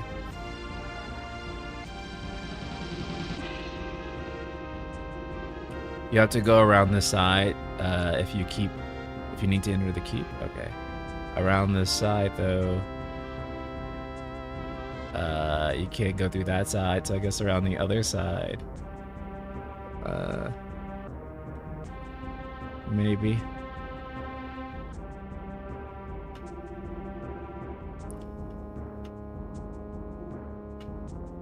Oh yeah, this is just like the game. My lord, Forgive me, Lord Marcus. Pray do not concern yourself with this, bungling cur. Bow to him, you fool. Did I say to speak? He was no trouble, really. Oh, do not indulge him. To be allowed to stand in your lordship's presence is more than his kind deserves. Why, neither the Empire nor the Republic treat their bearers half so well. He was lucky to be born here in the Grand Duchy of Rosaria. Very lucky. As I remind him every day. Good sirs, please. I trust his good fortune will continue. Of course. If that is your lordship's wish. Don't work too hard. Remember, it is for the good of the duchy that you serve. As do we all, my lord. As do we all. Come along now. Back to your duties. Yeah, I think FF16 has like one of the best openings in video games, period. Like, it's like such a good opening. It's just, my qualms are, well, some of my qualms are rooted in much of the story that comes after this. But this opening act is incredibly solid, and it also translates to this style of game so well.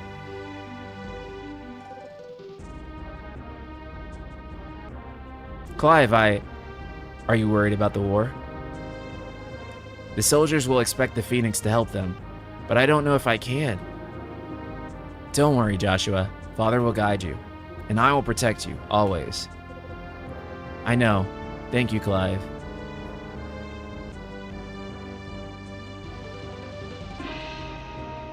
Dude, it's crazy how accurate this is. I can, like, literally see the actual scene, like, in my head. The fact that he was able to remake all of this with such love and care, it's incredible. You'll put Joshua's comfort and safety before your own, do you understand? Yes, Your Grace.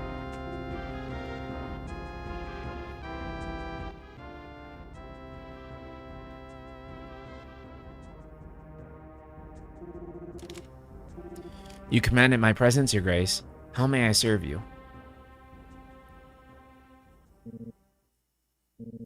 All right, you can stop licking my boots. Your mother isn't here.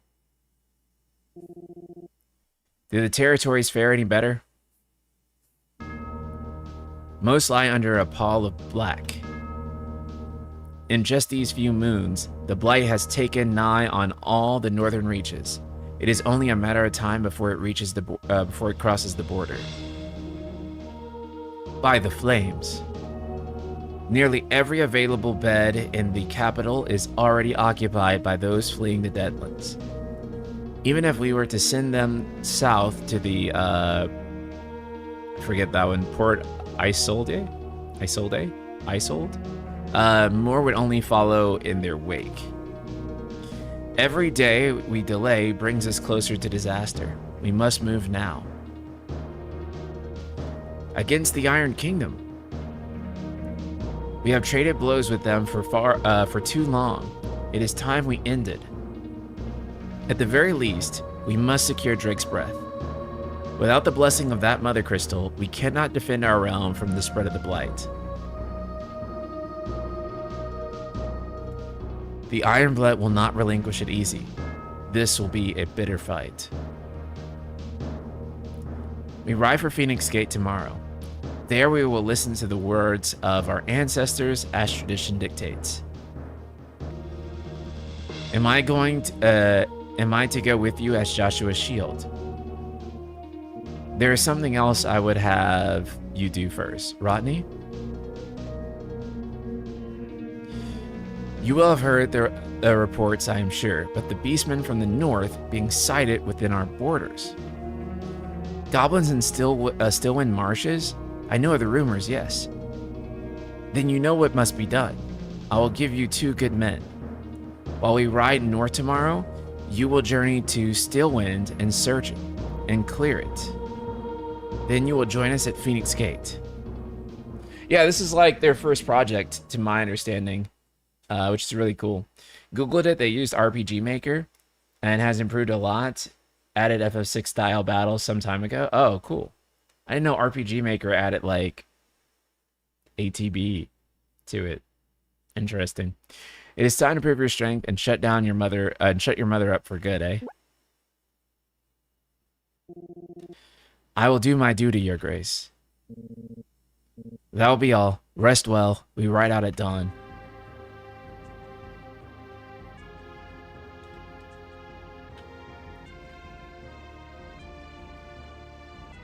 Interesting. That's probably our room, since the door is already open. Can we go in here? Joshua's room. He must be brave in the coming weeks, and I must shield him. It's on the other side, then. An item. Found the gill bug. Father and mother's room. I ought not intrude. Jill's room. I wonder if she misses the north.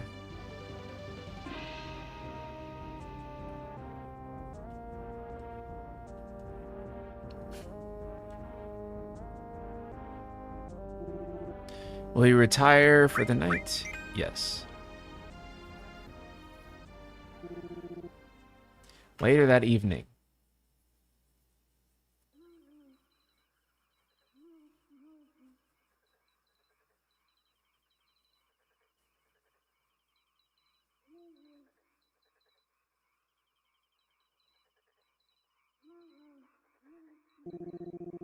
How long will you be away this time?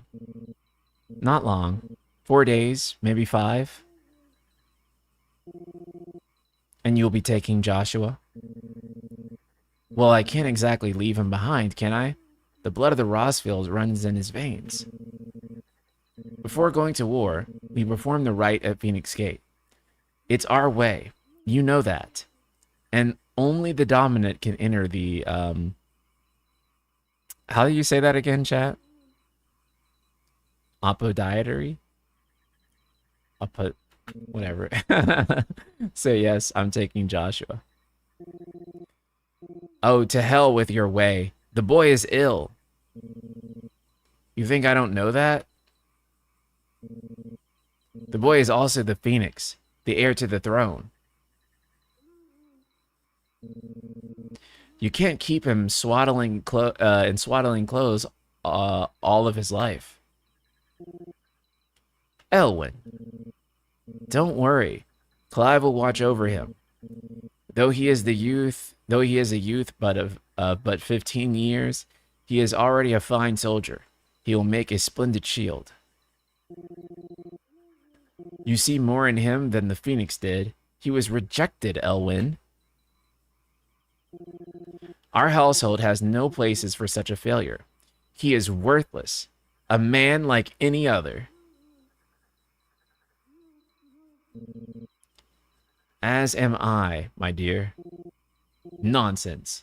You are the Archduke of Rosaria. Not this shit again. You know as well as I do that I only sit upon the throne because my father was taken before his time. I am merely warming the seat until Joshua comes of age. You are your father's firstborn son, and you sit upon the throne. All is in its right place.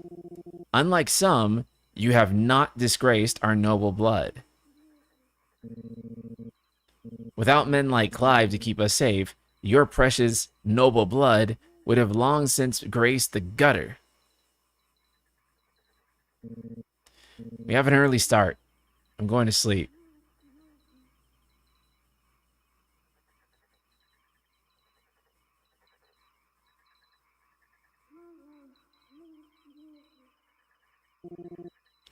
This is it then. Time to prove yourself. Wishing on a star? I'm a little too old for that. I should get some sleep. Right. You're going with them tomorrow, aren't you? I am Joshua's shield. I'm sworn to protect him. He takes too many risks. I only wish I could save him from himself. Clive, I have another mission too. Father has given me my first command. Well, if you're not going to pray to Media for your safe return, I shall just have to do it for you.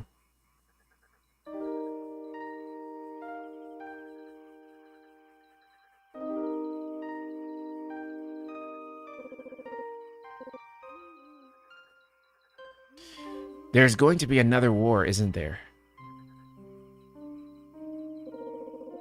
Since coming here, I've begun to take peace for granted. I assumed the war between our nations would be the last. But it never really ends, does it? No. The next war will be bigger than before. But you'll be alright, won't you, Clive? You're a shield of Rosaria, after all, and you're blessed by the Phoenix.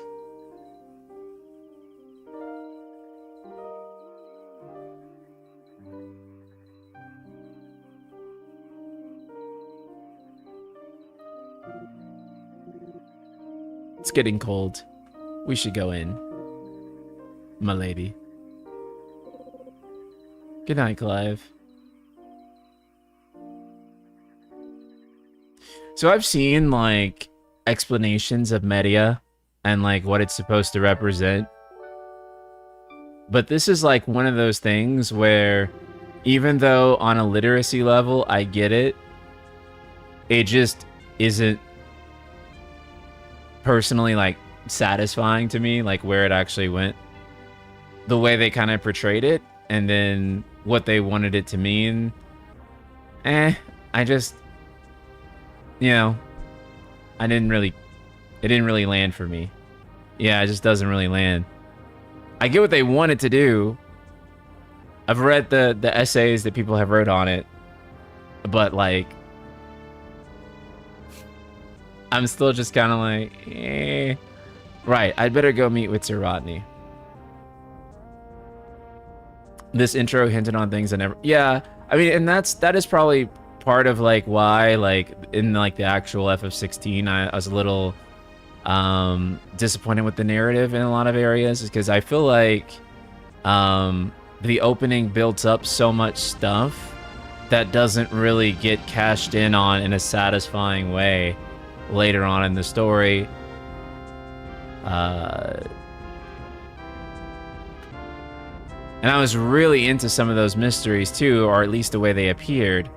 But then the game kind of was not as interested in what those mysteries seemed to be as much as I was. So, that's fair.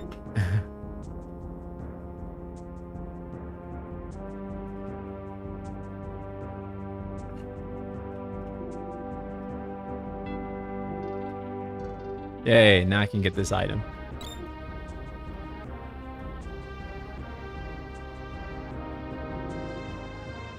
Can you rank the mainline Final Fantasy games post 12? I'll come up with like a new FF tier list video eventually. Although I do think that like where I would put maybe this game might upset some people. You never find out the Empire's role in what they do in the opening or even what their motivations were. It just makes no sense when you get deeper into the characters and the story later on. Yeah. But by that point, I don't know. It just... I agree. I think the intro to 16, though, is still brilliant in terms of how interesting and, like, well set up everything is and how it establishes the worlds, the characters, the stakes. You know, I would definitely say that is one of the more brilliant intros ever. Oh, that's cool. It even has autosave. Mustache, full screen.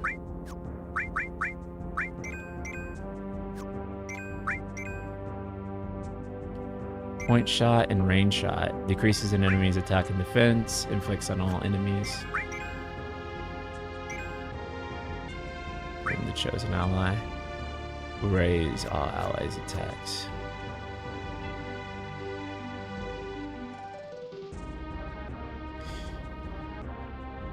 There's an item. Why do I keep going that corner? I think it's through here.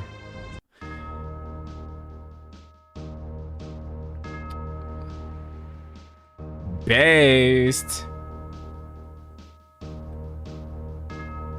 This is what the game needed. Okay, I think that's like literally from FF6, that wolf sprite. FF6 world map, yeah, for sure.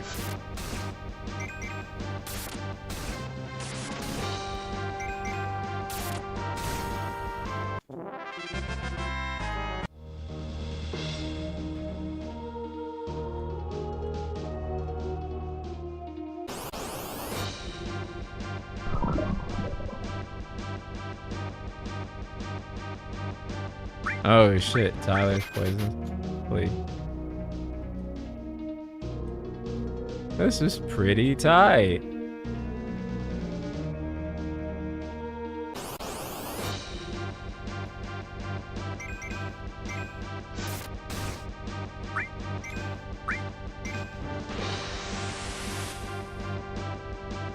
Eh?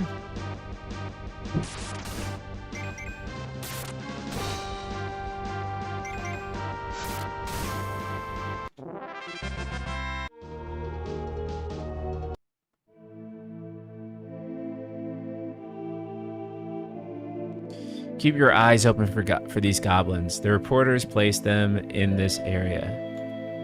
The reports placed them in this area. It's all a swamp from here. Watch your step, my lord. And everything else in the swamp.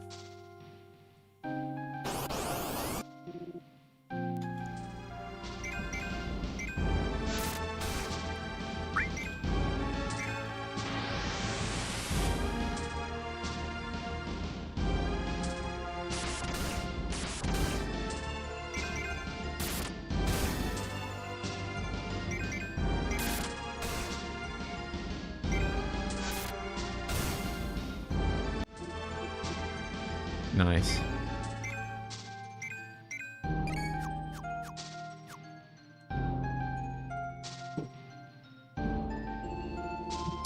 It's not exactly the most well-maintained path. And who do you imagine would maintain it? They've all fled from the Blight. It's hard to believe that anyone used to live here. The old village of Stillwind is still ahead, not that there is a lot left of it. We should press on.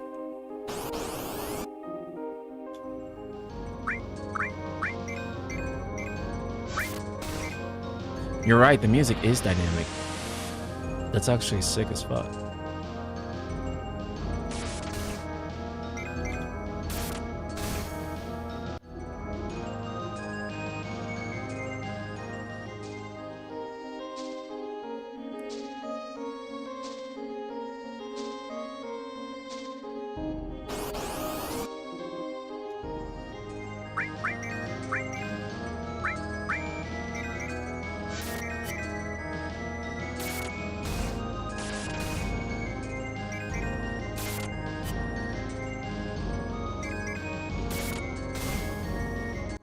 Goblin slain, let's go.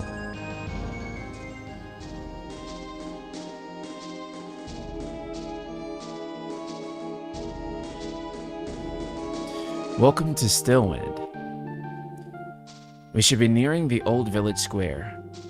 It might not be a nest of goblins. Have care, my lord. Some of their numbers are spell slingers. Goblin appeared. Okay, cool. So it's probably time to use that AoE spell that we have. Probably should use it then. Sit up in battle cry. Get the attack up. And then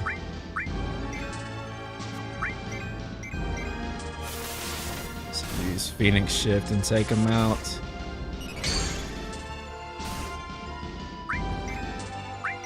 Rain shot for the AoE. Nice. Perfect.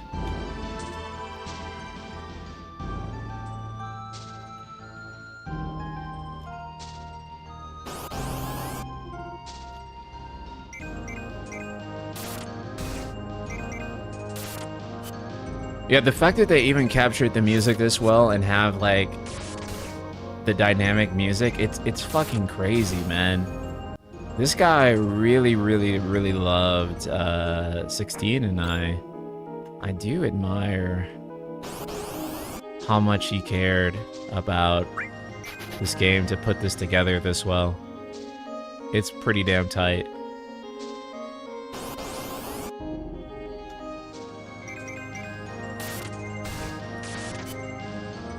And also, I can't deny it, you know, this does feel like I'm playing like Final Fantasy 4, 5, or 6, right?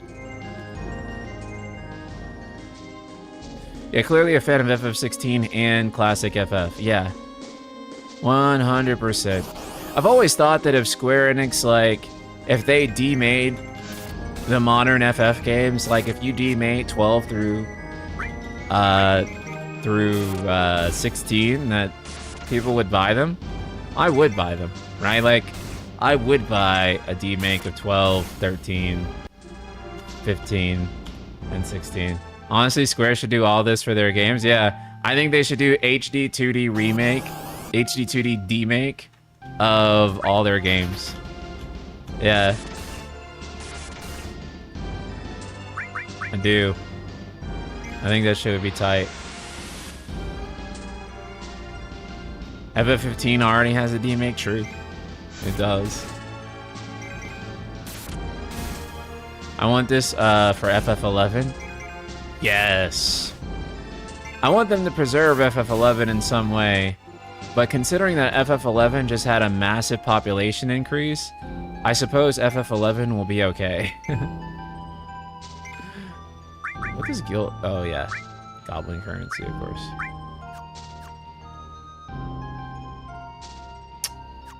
We're fine. We don't need to heal anything.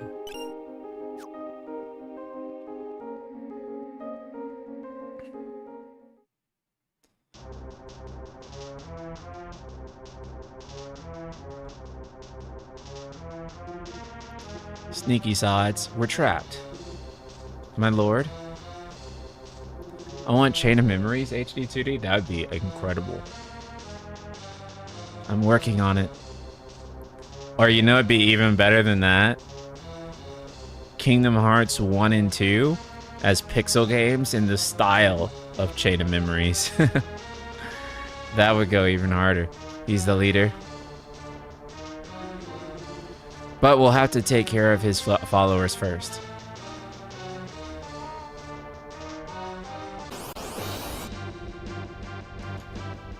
Okay.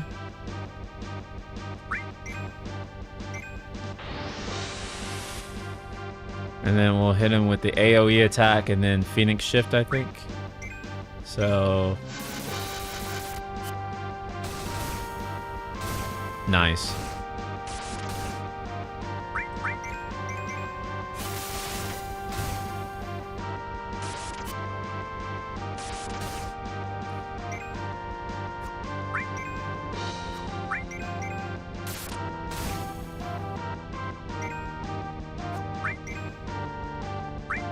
Cooldown. Oh yeah. I do think it's cool that they included cooldowns in this. That's like a really nice touch. Assuming this only covers the prologue, yes. Unfortunately, this is only the prologue of the game. And then there was one.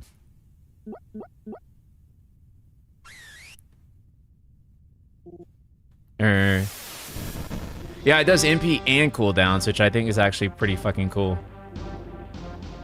Your feet, Sir Wade. Here it comes. Repaired.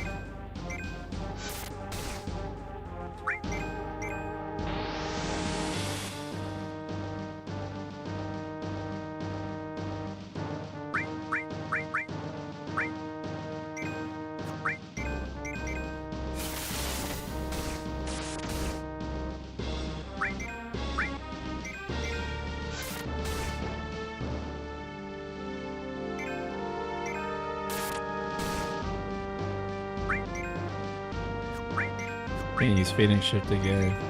Hit him with fire. Ogre is enraged. I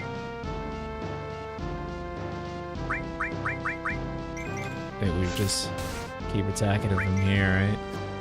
Yeah, because we already got him on all the... yeah, we already got him on the things. Oh wait, he's enraged. He's probably gonna do a big attack soon. Probably should have... defended. It's fine.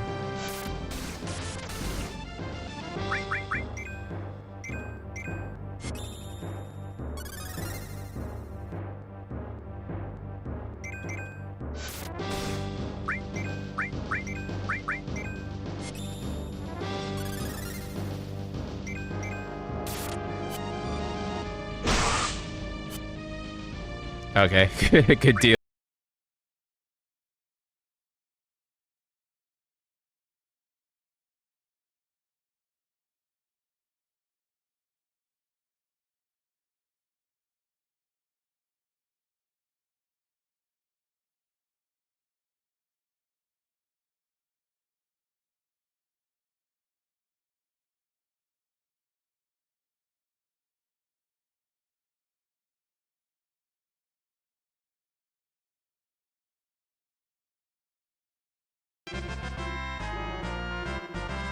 Yay!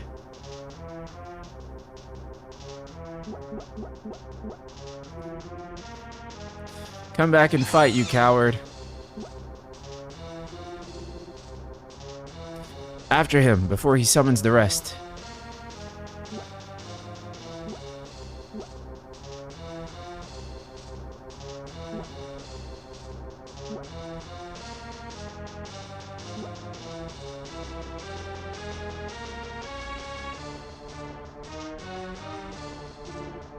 There he is. Damn it. This ends now. Marlboro time.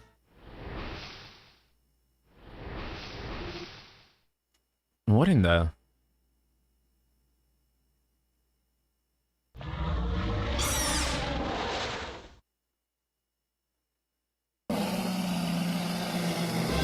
Bloody hell. A Morble? This far south? Keep clear of its maw, my lord. That thing's breath is worse than its bite. Morble appeared.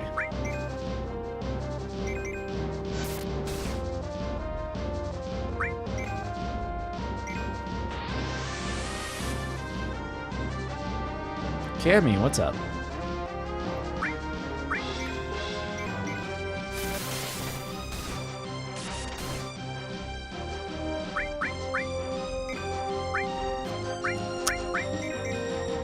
Okay.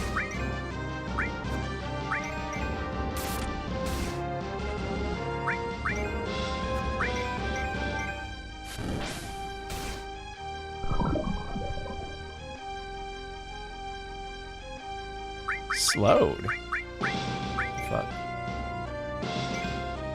Antidote won't work on that. I don't think. No, well, we used it. Because the effect almost looked poison to me, but... Okay.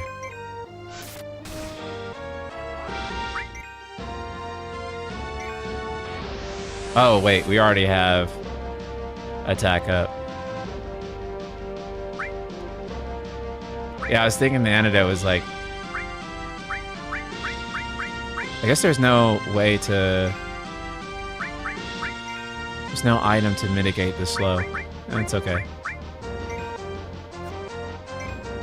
He's already debuffed. I guess we'll continue onward.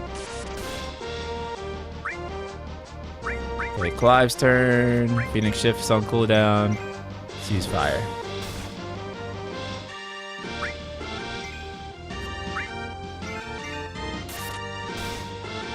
This battle theme, and I mean I love the battle theme in the game too. But I like this version a lot. It's pretty good. I also think that it's a really incredible detail that Tyler and Wade are not bearers, right? They're not dominant, so their MP is 0. But Clive has MP. That's a pretty cool touch. I really like that. And so their abilities just revolve around the cooldowns, right?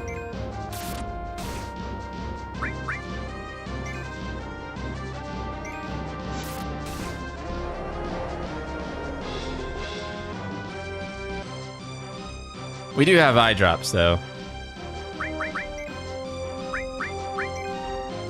That should work on...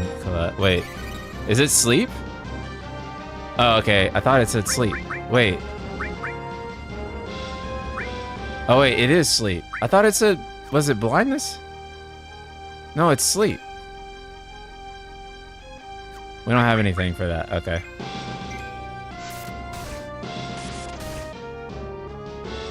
Well, getting slapped in the face usually works.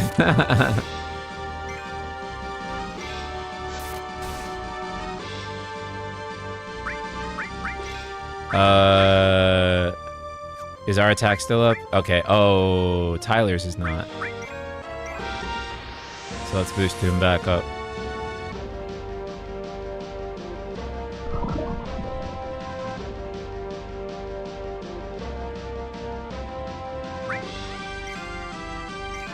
Lower his attack and defense again.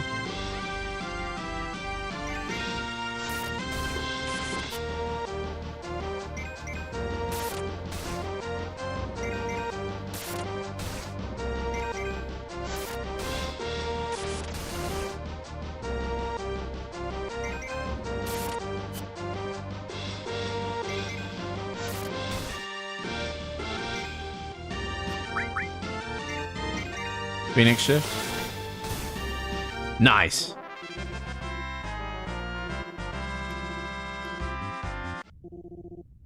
I never thought I'd see it. No goblins in Rosaria, but mortals too. Not just goblins in Rosaria, sorry. I'll petition His Grace to send a detachment here. To send a detachment. If we don't stop them here, they'll be at our gates before long. We should get moving. We don't want to be caught out here after dark. If we set off now, we can still reach Phoenix Gate before nightfall.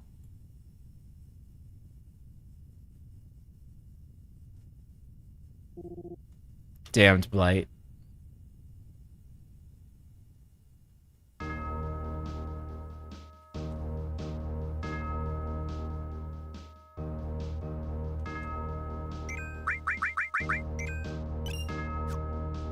Should I go straight to Phoenix Gate?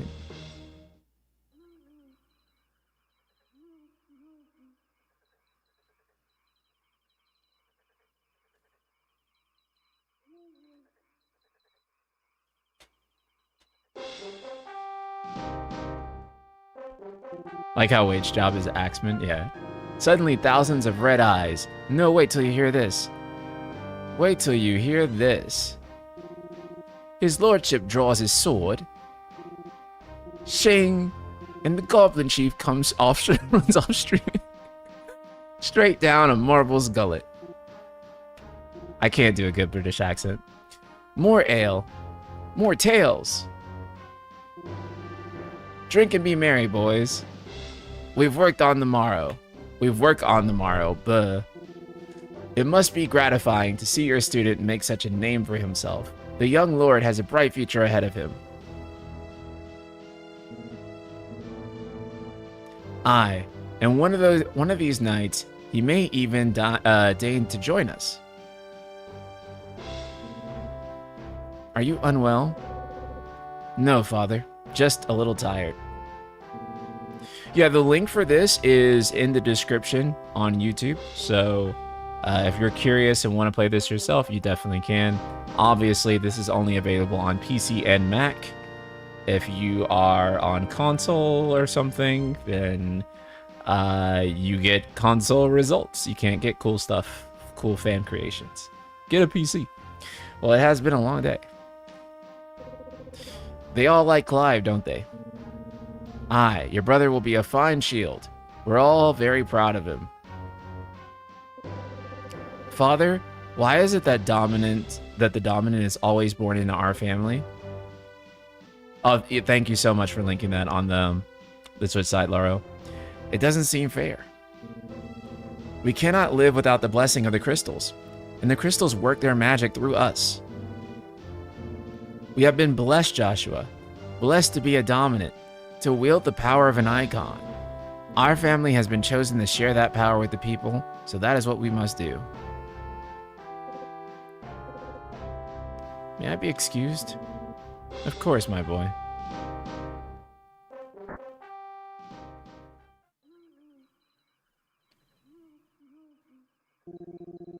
Poor Jill. She'll be wondering where you've got to. So much for being a fine hound. So this is where you've been hiding.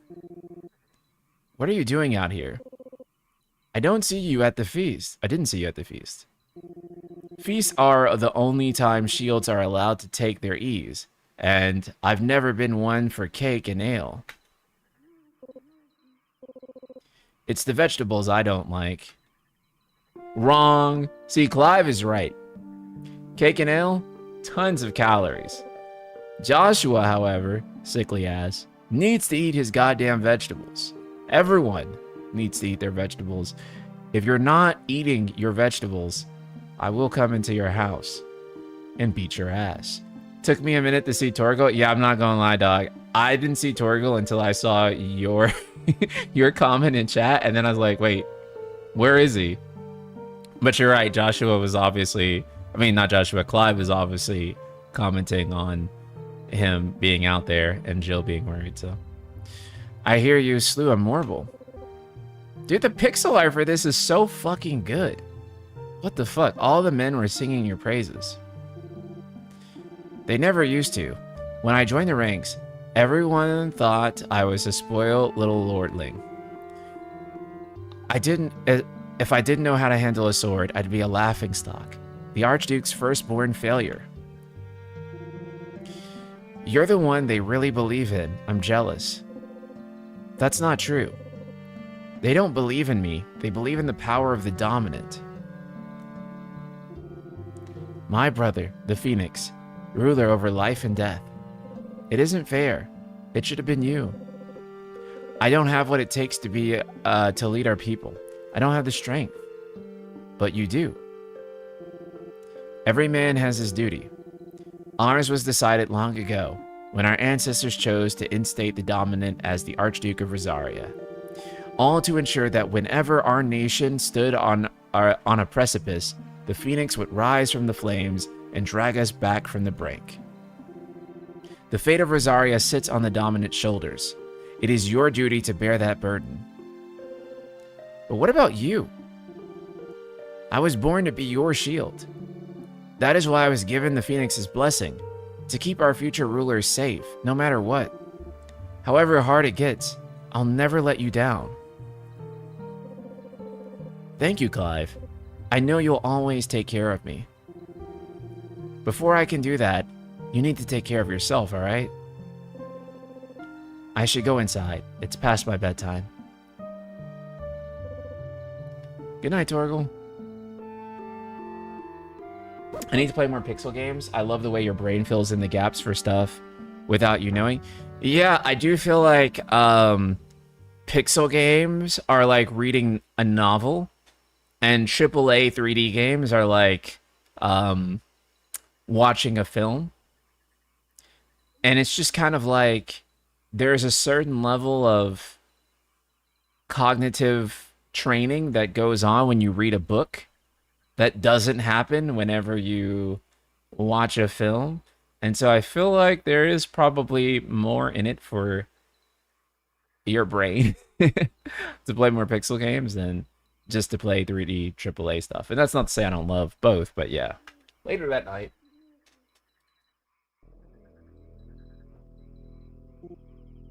Halt! Supplies from the capital. You took your time, sampling the wares. Where were you? Heh. It's a good job the North is full of enterprising traders keen to keep us in line. Spare a barrel for the boys on duty, eh?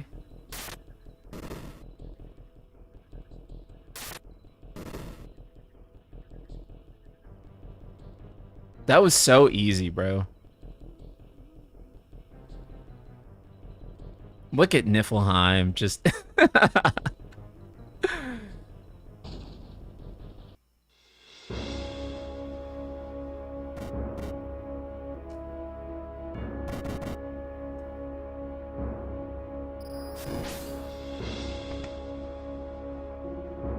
Forgive me, my prince. It's Wade. You probably don't remember me. I remember. What is it? We're under attack. I don't know who they are, but they set light to half the castle. I must get you to safety, your highness. Very well. I'm ready. You found 2 ether.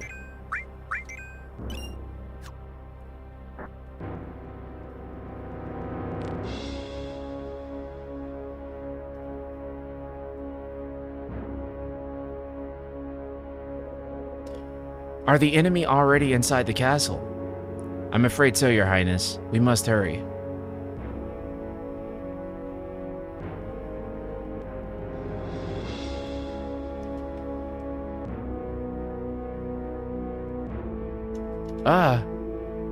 What was that?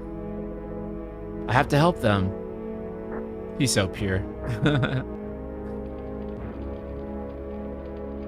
Everything's on fire. Fall back, Your Highness. He's not one of us. No, I must do my duty. Dang, this battle background is sick as fuck. Damn.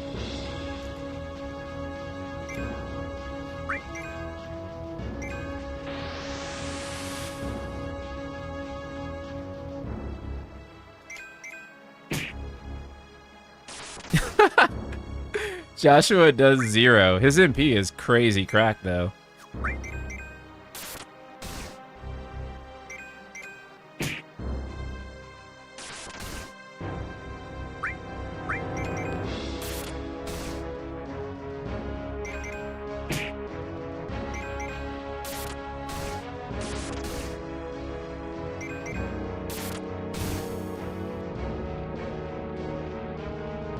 FF16 as an RPG slaps. Yeah.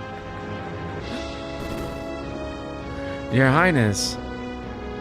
I'm alright.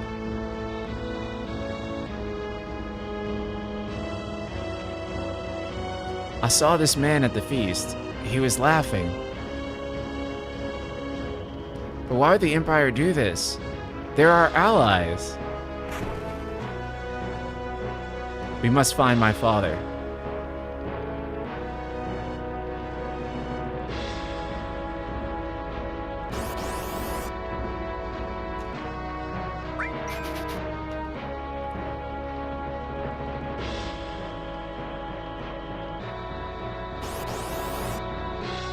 This just makes me think of the game itself though, and like how they like let you play as Joshua here, and then you never get to play as him again.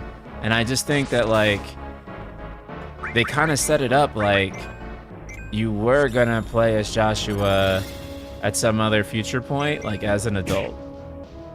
Really thought it was gonna come back to him, and then that never happened. Of course, we kind of found out that like there was an intention to make him and Dion playable, and then that just never worked out. Like it never ended up happening, but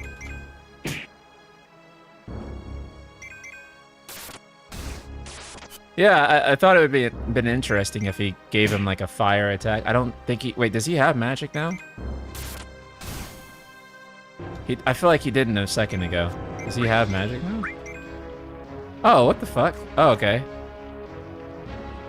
Let's do another battle real quick. Maybe we'll get into another one. Because I thought he didn't have magic.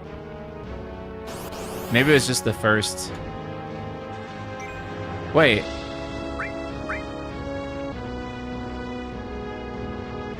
Yeah, he doesn't.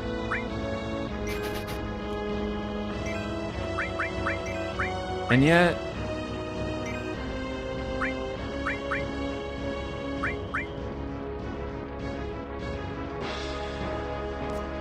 That was Wade? Really? No.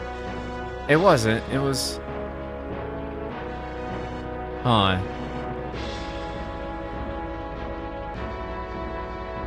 It was that first fight or fleet menu that's throwing off. You have to select fight before you get to Joshua's menu. Oh. Oh. Wait, no. Because then you go to Wade's menu. This is Wade's menu. And then... Oh, wait, and then Joshua's menu shows up. Oh, I see. There's a fight or flee first, and then you... Okay, I get it now.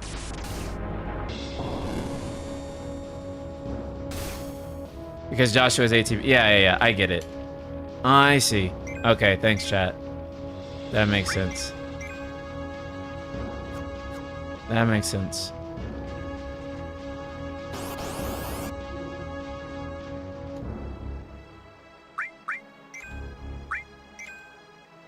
I get it now.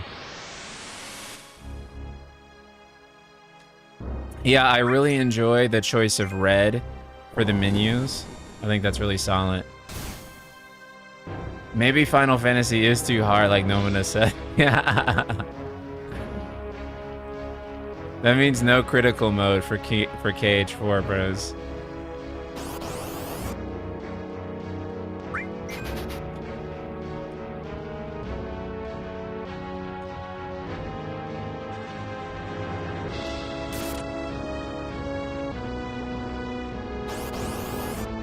Bro is so shocked.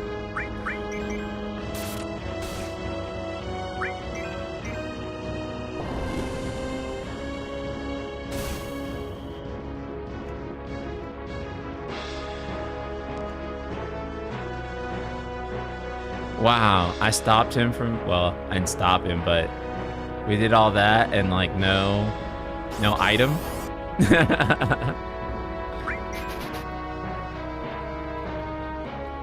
Okay, you gotta go up the stairs. Just checking.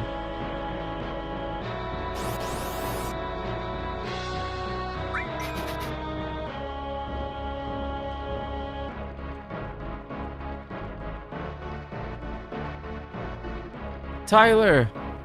Nah. Damn it, his wounds are deep.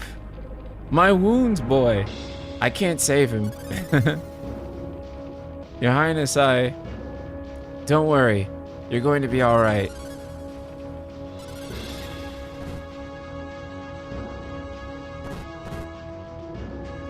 I'll hold them off.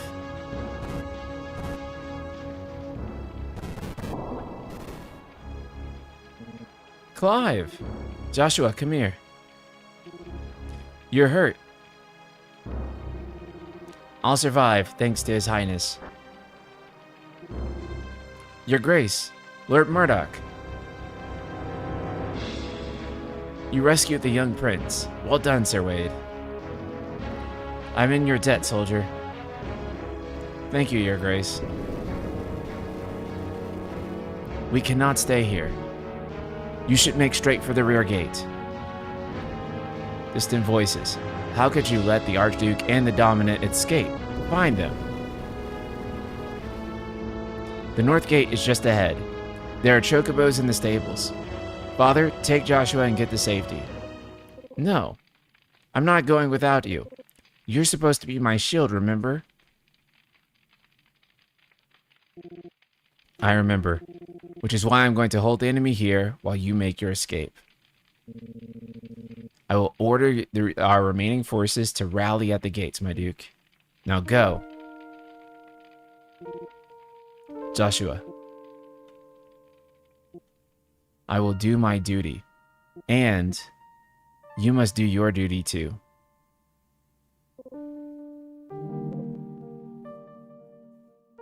We must regroup. So true. You had to keep Father safe. I'm counting on you, Joshua.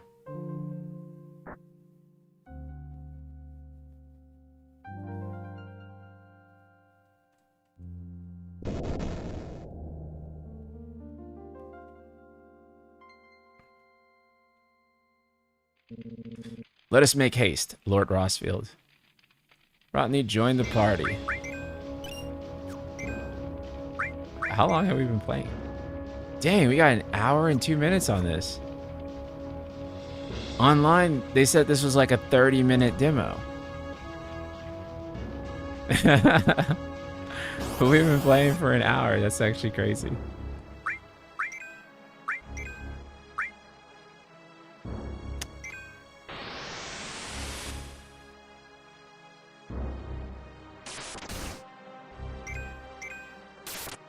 You've been taking your time. That's fair.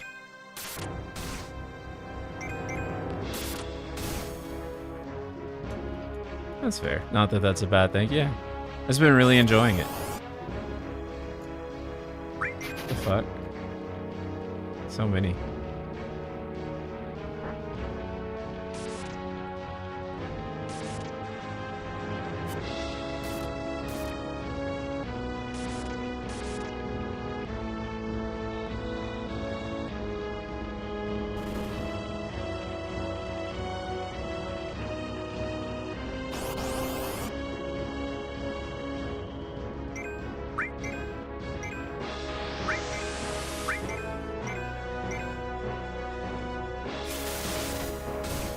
I think we won't have time to get to Ignis today, though. And I made him the thumbnail.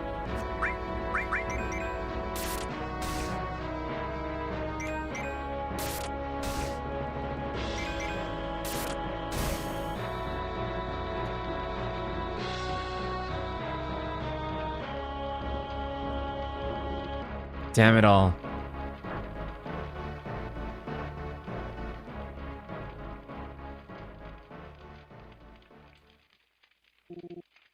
Captain. Sir Rodney, let none escape. As you command.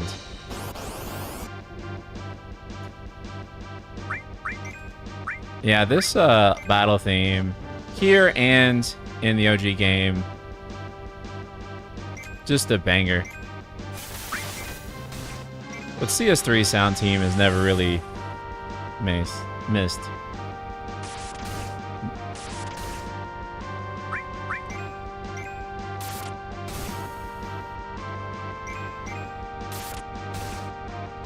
This isn't FF8 battle music. This is FF16's battle theme. FF16's battle theme just sounds like FF8's in the beginning. But yeah, this isn't like literally FF8's battle theme. It's 16's. 16's battle theme is just like a deliberate reference to FF8.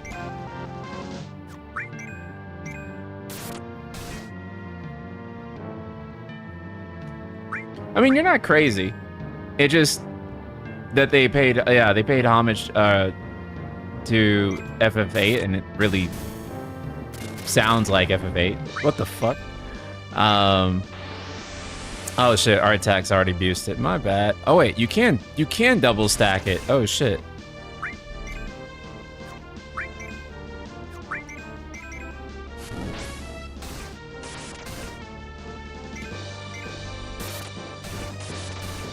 Yeah, see, FF8's theme doesn't go dun dun dun dun dun dun. Yeah, that's FF16. It's just that opening part where it's like dun dun dun dun dun dun dun dun dun dun. That part is like very FF8. Yeah.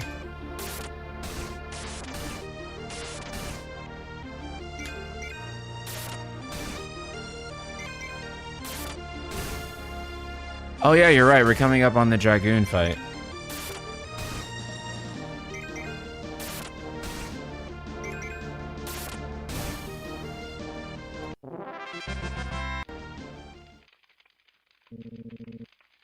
That's them done. That's them done. Are you all right? I'm fine. It's my father and Joshua I'm worried about. We should head back.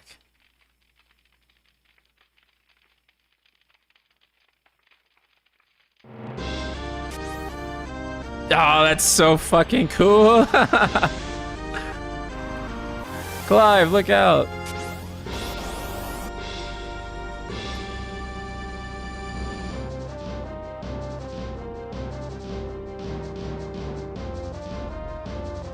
And you are the shield who was blessed by the Phoenix.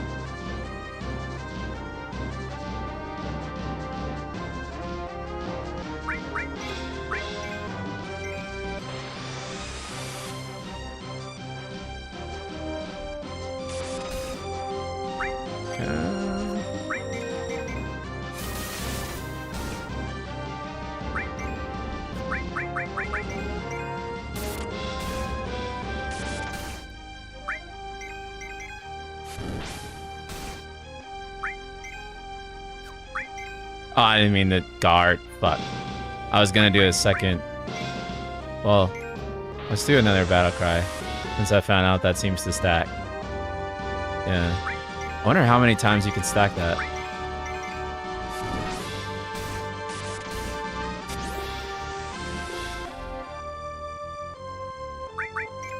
It's probably a good time to guard.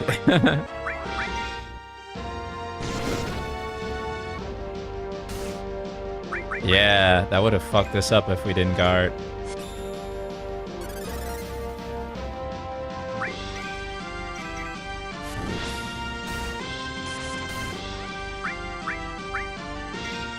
I'm gonna try stacking it one more time, see what happens.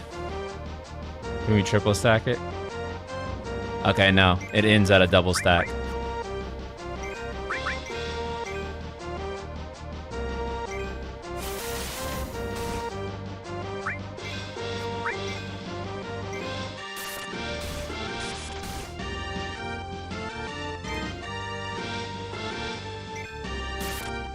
Did the dev do the entire game? No, it's just the opening section of the game.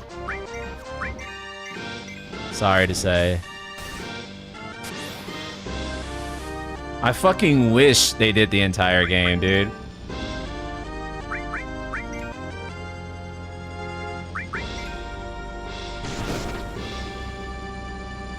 It'd be so awesome if they did. Still got one more turn before that's off cooldown. Let's go. We're already maxed out.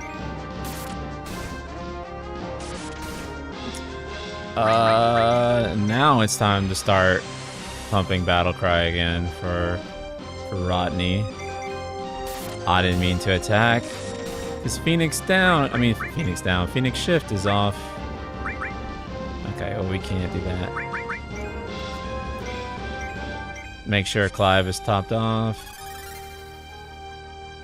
I think Sakaguchi would fucking love this for sure.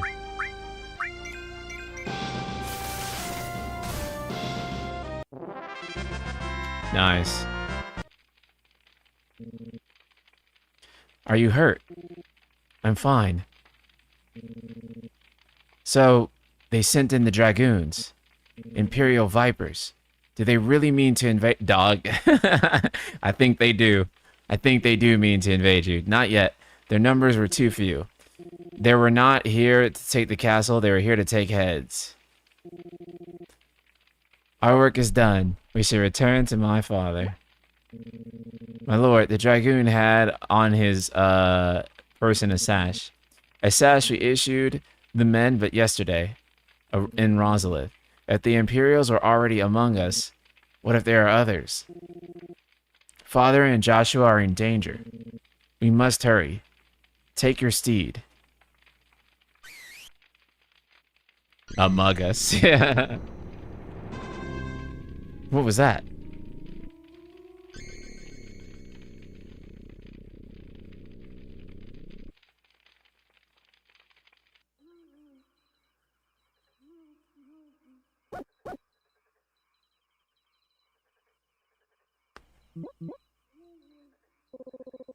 Torgal, you're all right. Thank goodness. Your Grace, is everyone safe? For the moment. We ride for Rosalith to rally our forces. I will need your help to see Joshua safely back to the capital. On you get, Joshua.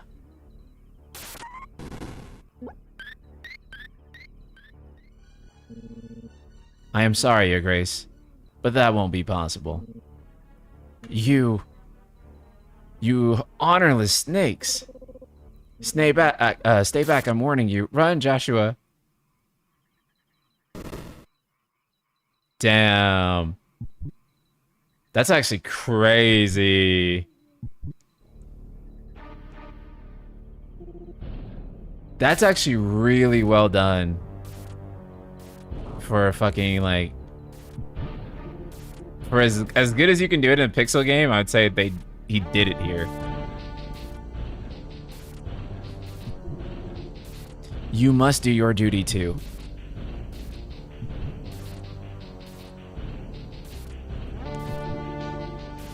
You have to keep Father safe.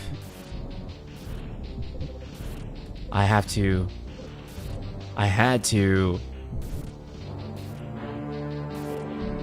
Clive, I'm counting on you. Joshua.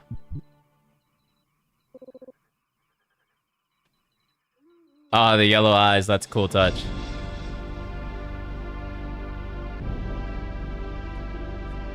Kill him, now!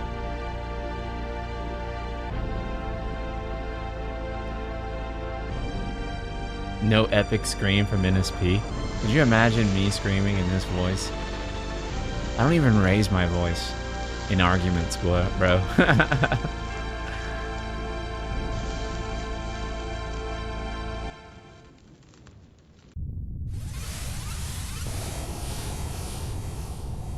Ah, that's so sick. That's so sick. God, that's so sick. The Phoenix? I was wondering, I'm like, how is he gonna present that? And then he did it in like, yeah, the most raw way fucking possible. Jesus. He's lost control, I have to do something, I have to save him. No, my lord, fall back.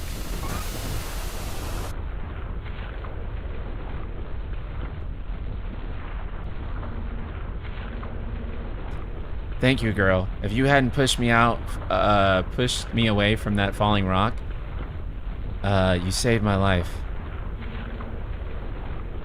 Get her on her feet and run. Please. Joshua, are you in pain?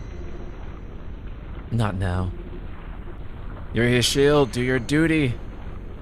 I hear like Ben Starr in my head. You got to save him. My lord.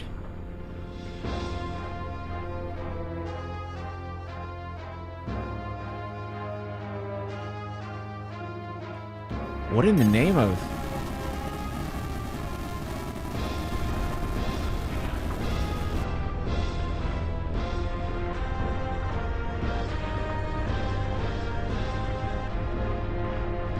That Ifrit sprite is incredible. A second icon of fire, but that's impossible.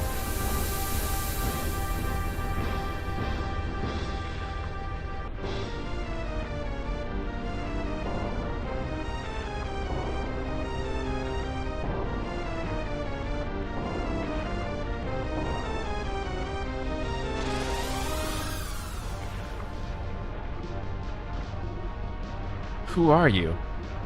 Leave me alone.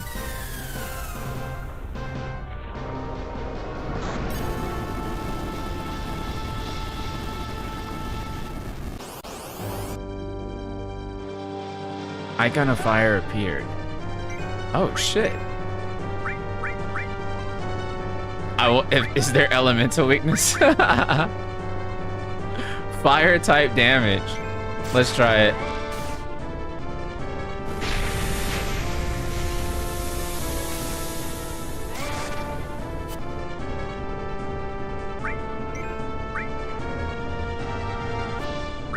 Wait.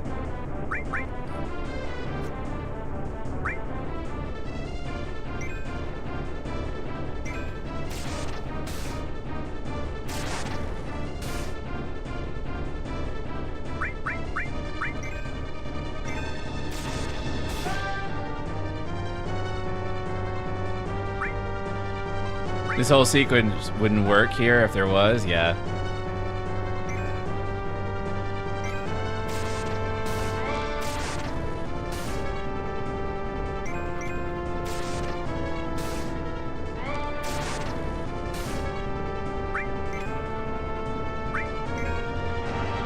I guess I didn't need to cure yet. But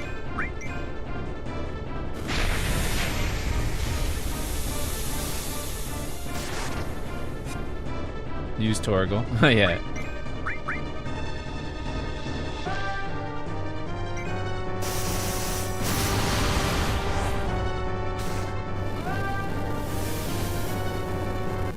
Yeah, no elemental weaknesses. True to the game.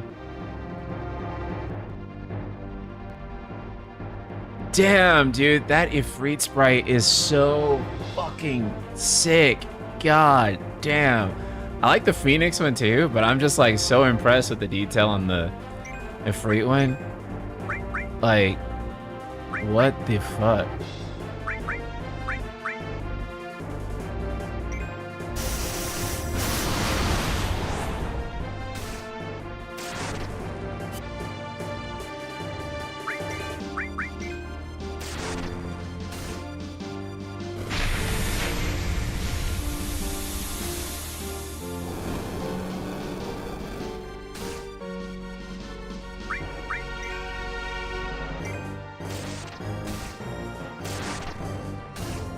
Well, I mean, you could technically make this fight work and still have elemental weaknesses. Like, what you would do is that you'd have, like, you'd pull some FF14 shit where Phoenix has light aspected, dark, like light aspected fire element, and then Ifrit has dark fire aspected element ether. And so there is an elemental weakness there. So that's how you'd make it work. You just pull some FF14 shit, and it'd work. their ether is on the opposite end of the spectrum, and therefore it can counter each other. That's not fully how it works in 14, but you can kind of stretch it and make it work like that. Thank you for your job, NSP. I hope one day CS1 will remake 15 with Hamaguchi, Nomura, and Nojima. Thank you so much.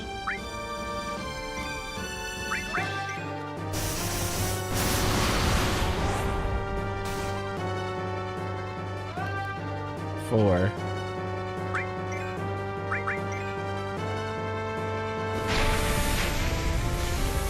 Oh, dude, this is just like in the game. Fuck, 3.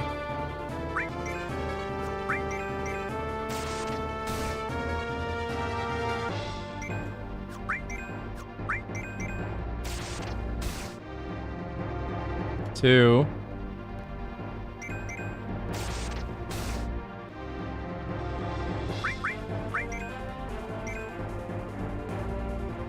One.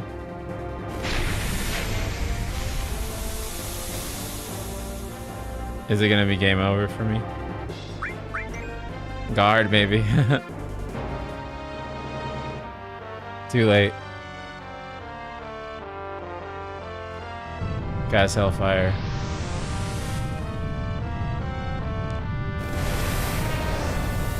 Holy shit, this animation.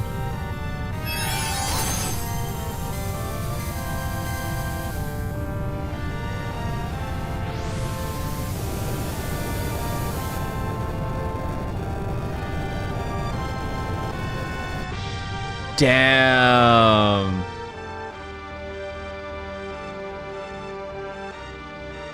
My flames may flicker, but they shall never die. Phoenix used the flames of rebirth.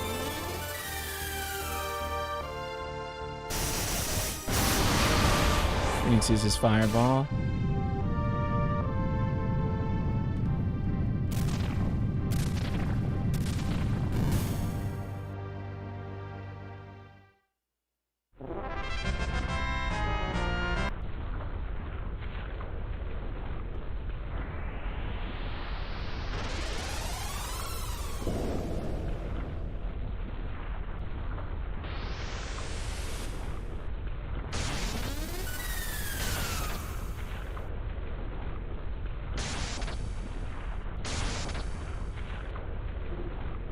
Live. What is that? No! Stop it! Take your hands off my brother. Joshua, I swore I would protect him. Please stop.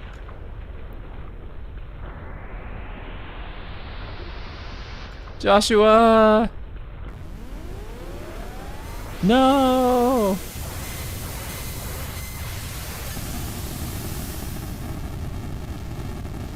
Wow. That was a really good sprite animation. Murder. I'll kill you. I'll fucking kill you.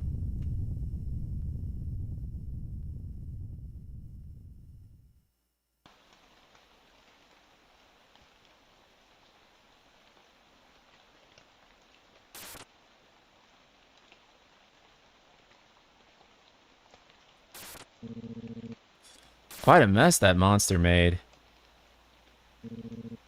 Damn shamed about the Phoenix, but it can't be helped. My condolences, Your Grace. Is there anything we can do? Haven't you done enough, Captain? Joshua was my world, and now he is gone. I can only pray there will be a place for me in the world his radiance seeks to create. I see. Damn, this opening went so hard, bro. Your Grace, over here. The rubble must have protected him from the worst of the flames. Shall we take him prisoner? No need for that. Kill him. The human drama in this game was so interesting. It really is. It really, you know, stopped being interesting for me when Ultima kind of came into play. But the human stuff is like is where I think this game just does such a great job. And then once Ultima starts showing up and things shift more toward him, that's really where the story of like the main game ended up losing me. But whenever they were dealing with the actual characters and their interactions and their motivations, that's when I felt like 16 was at its best. And it really was clicking for me. Damn. That was awesome. I think I got like at least like yeah, Final Fantasy VI sprites.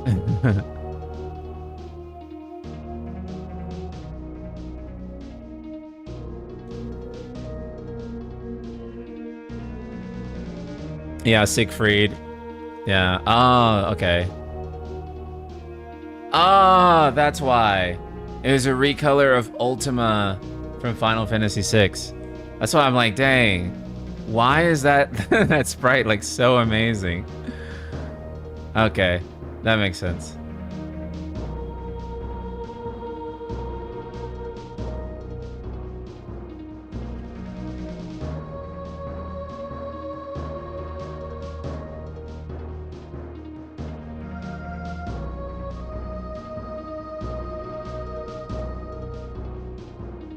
That was really cool. This is fan-made transformative reimagining of the free demo of FF16. It is intended for personal enjoyment. Unfortunately, none of that stops you from Square Enix maybe knocking at your doorstep if they want to, but that is just so damn good, man. I'll tab out so the game will freeze, but holy shit. That's really cool. That's awesome. Crazy how hard this must go for people who do love the game.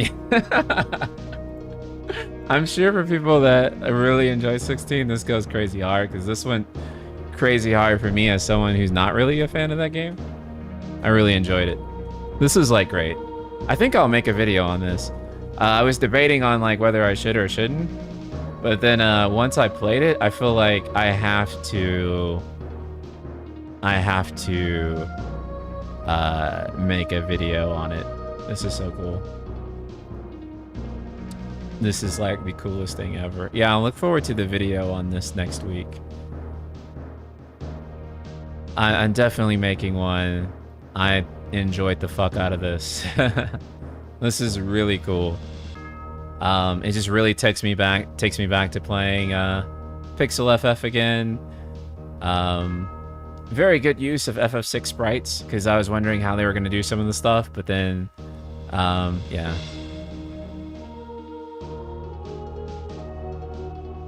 This is really cool. And if you're watching on stream and you're curious and you want to play this yourself, the link will be in the description. If you're on Twitch, I think we shared the link, but you can find it on the YouTube description as well. So I actually have to end the stream a little bit earlier today than we normally do, which means we actually did not get to episode Ignis. So I'm going to change the name of the stream right now on there. And I'll change the thumbnail later so that I'm not false advertising, and then we will play Ignis. Yeah, unironically, it did end up being a clickbait stream because we didn't actually get to the thing, like the main course of this. You got to try the Elliot demo soon. Crossy, actually, how about we try the Elliot demo Monday? Then how about we do Elliot on Monday? We do Ignis, and then wait, is Elliot on all platforms? Is the demo on all platforms? Because if it's not, then like I don't. Yeah, it's on PC. Okay, cool. I actually don't see the link on YouTube. It should be in the description. I just saved it. I see it in the description right now.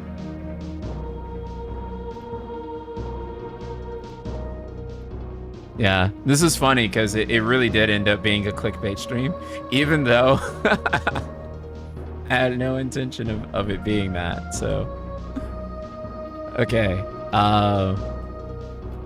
If you're on Twitch, we will raid my friend Mitna. And if you're on YouTube, I love you, but there's no raid function on YouTube. So outside of that, I will see you all next week and look forward to the video on the Demake. And it will not let me hit the raid button here. Okay, there it goes. All right, bye-bye. See you later.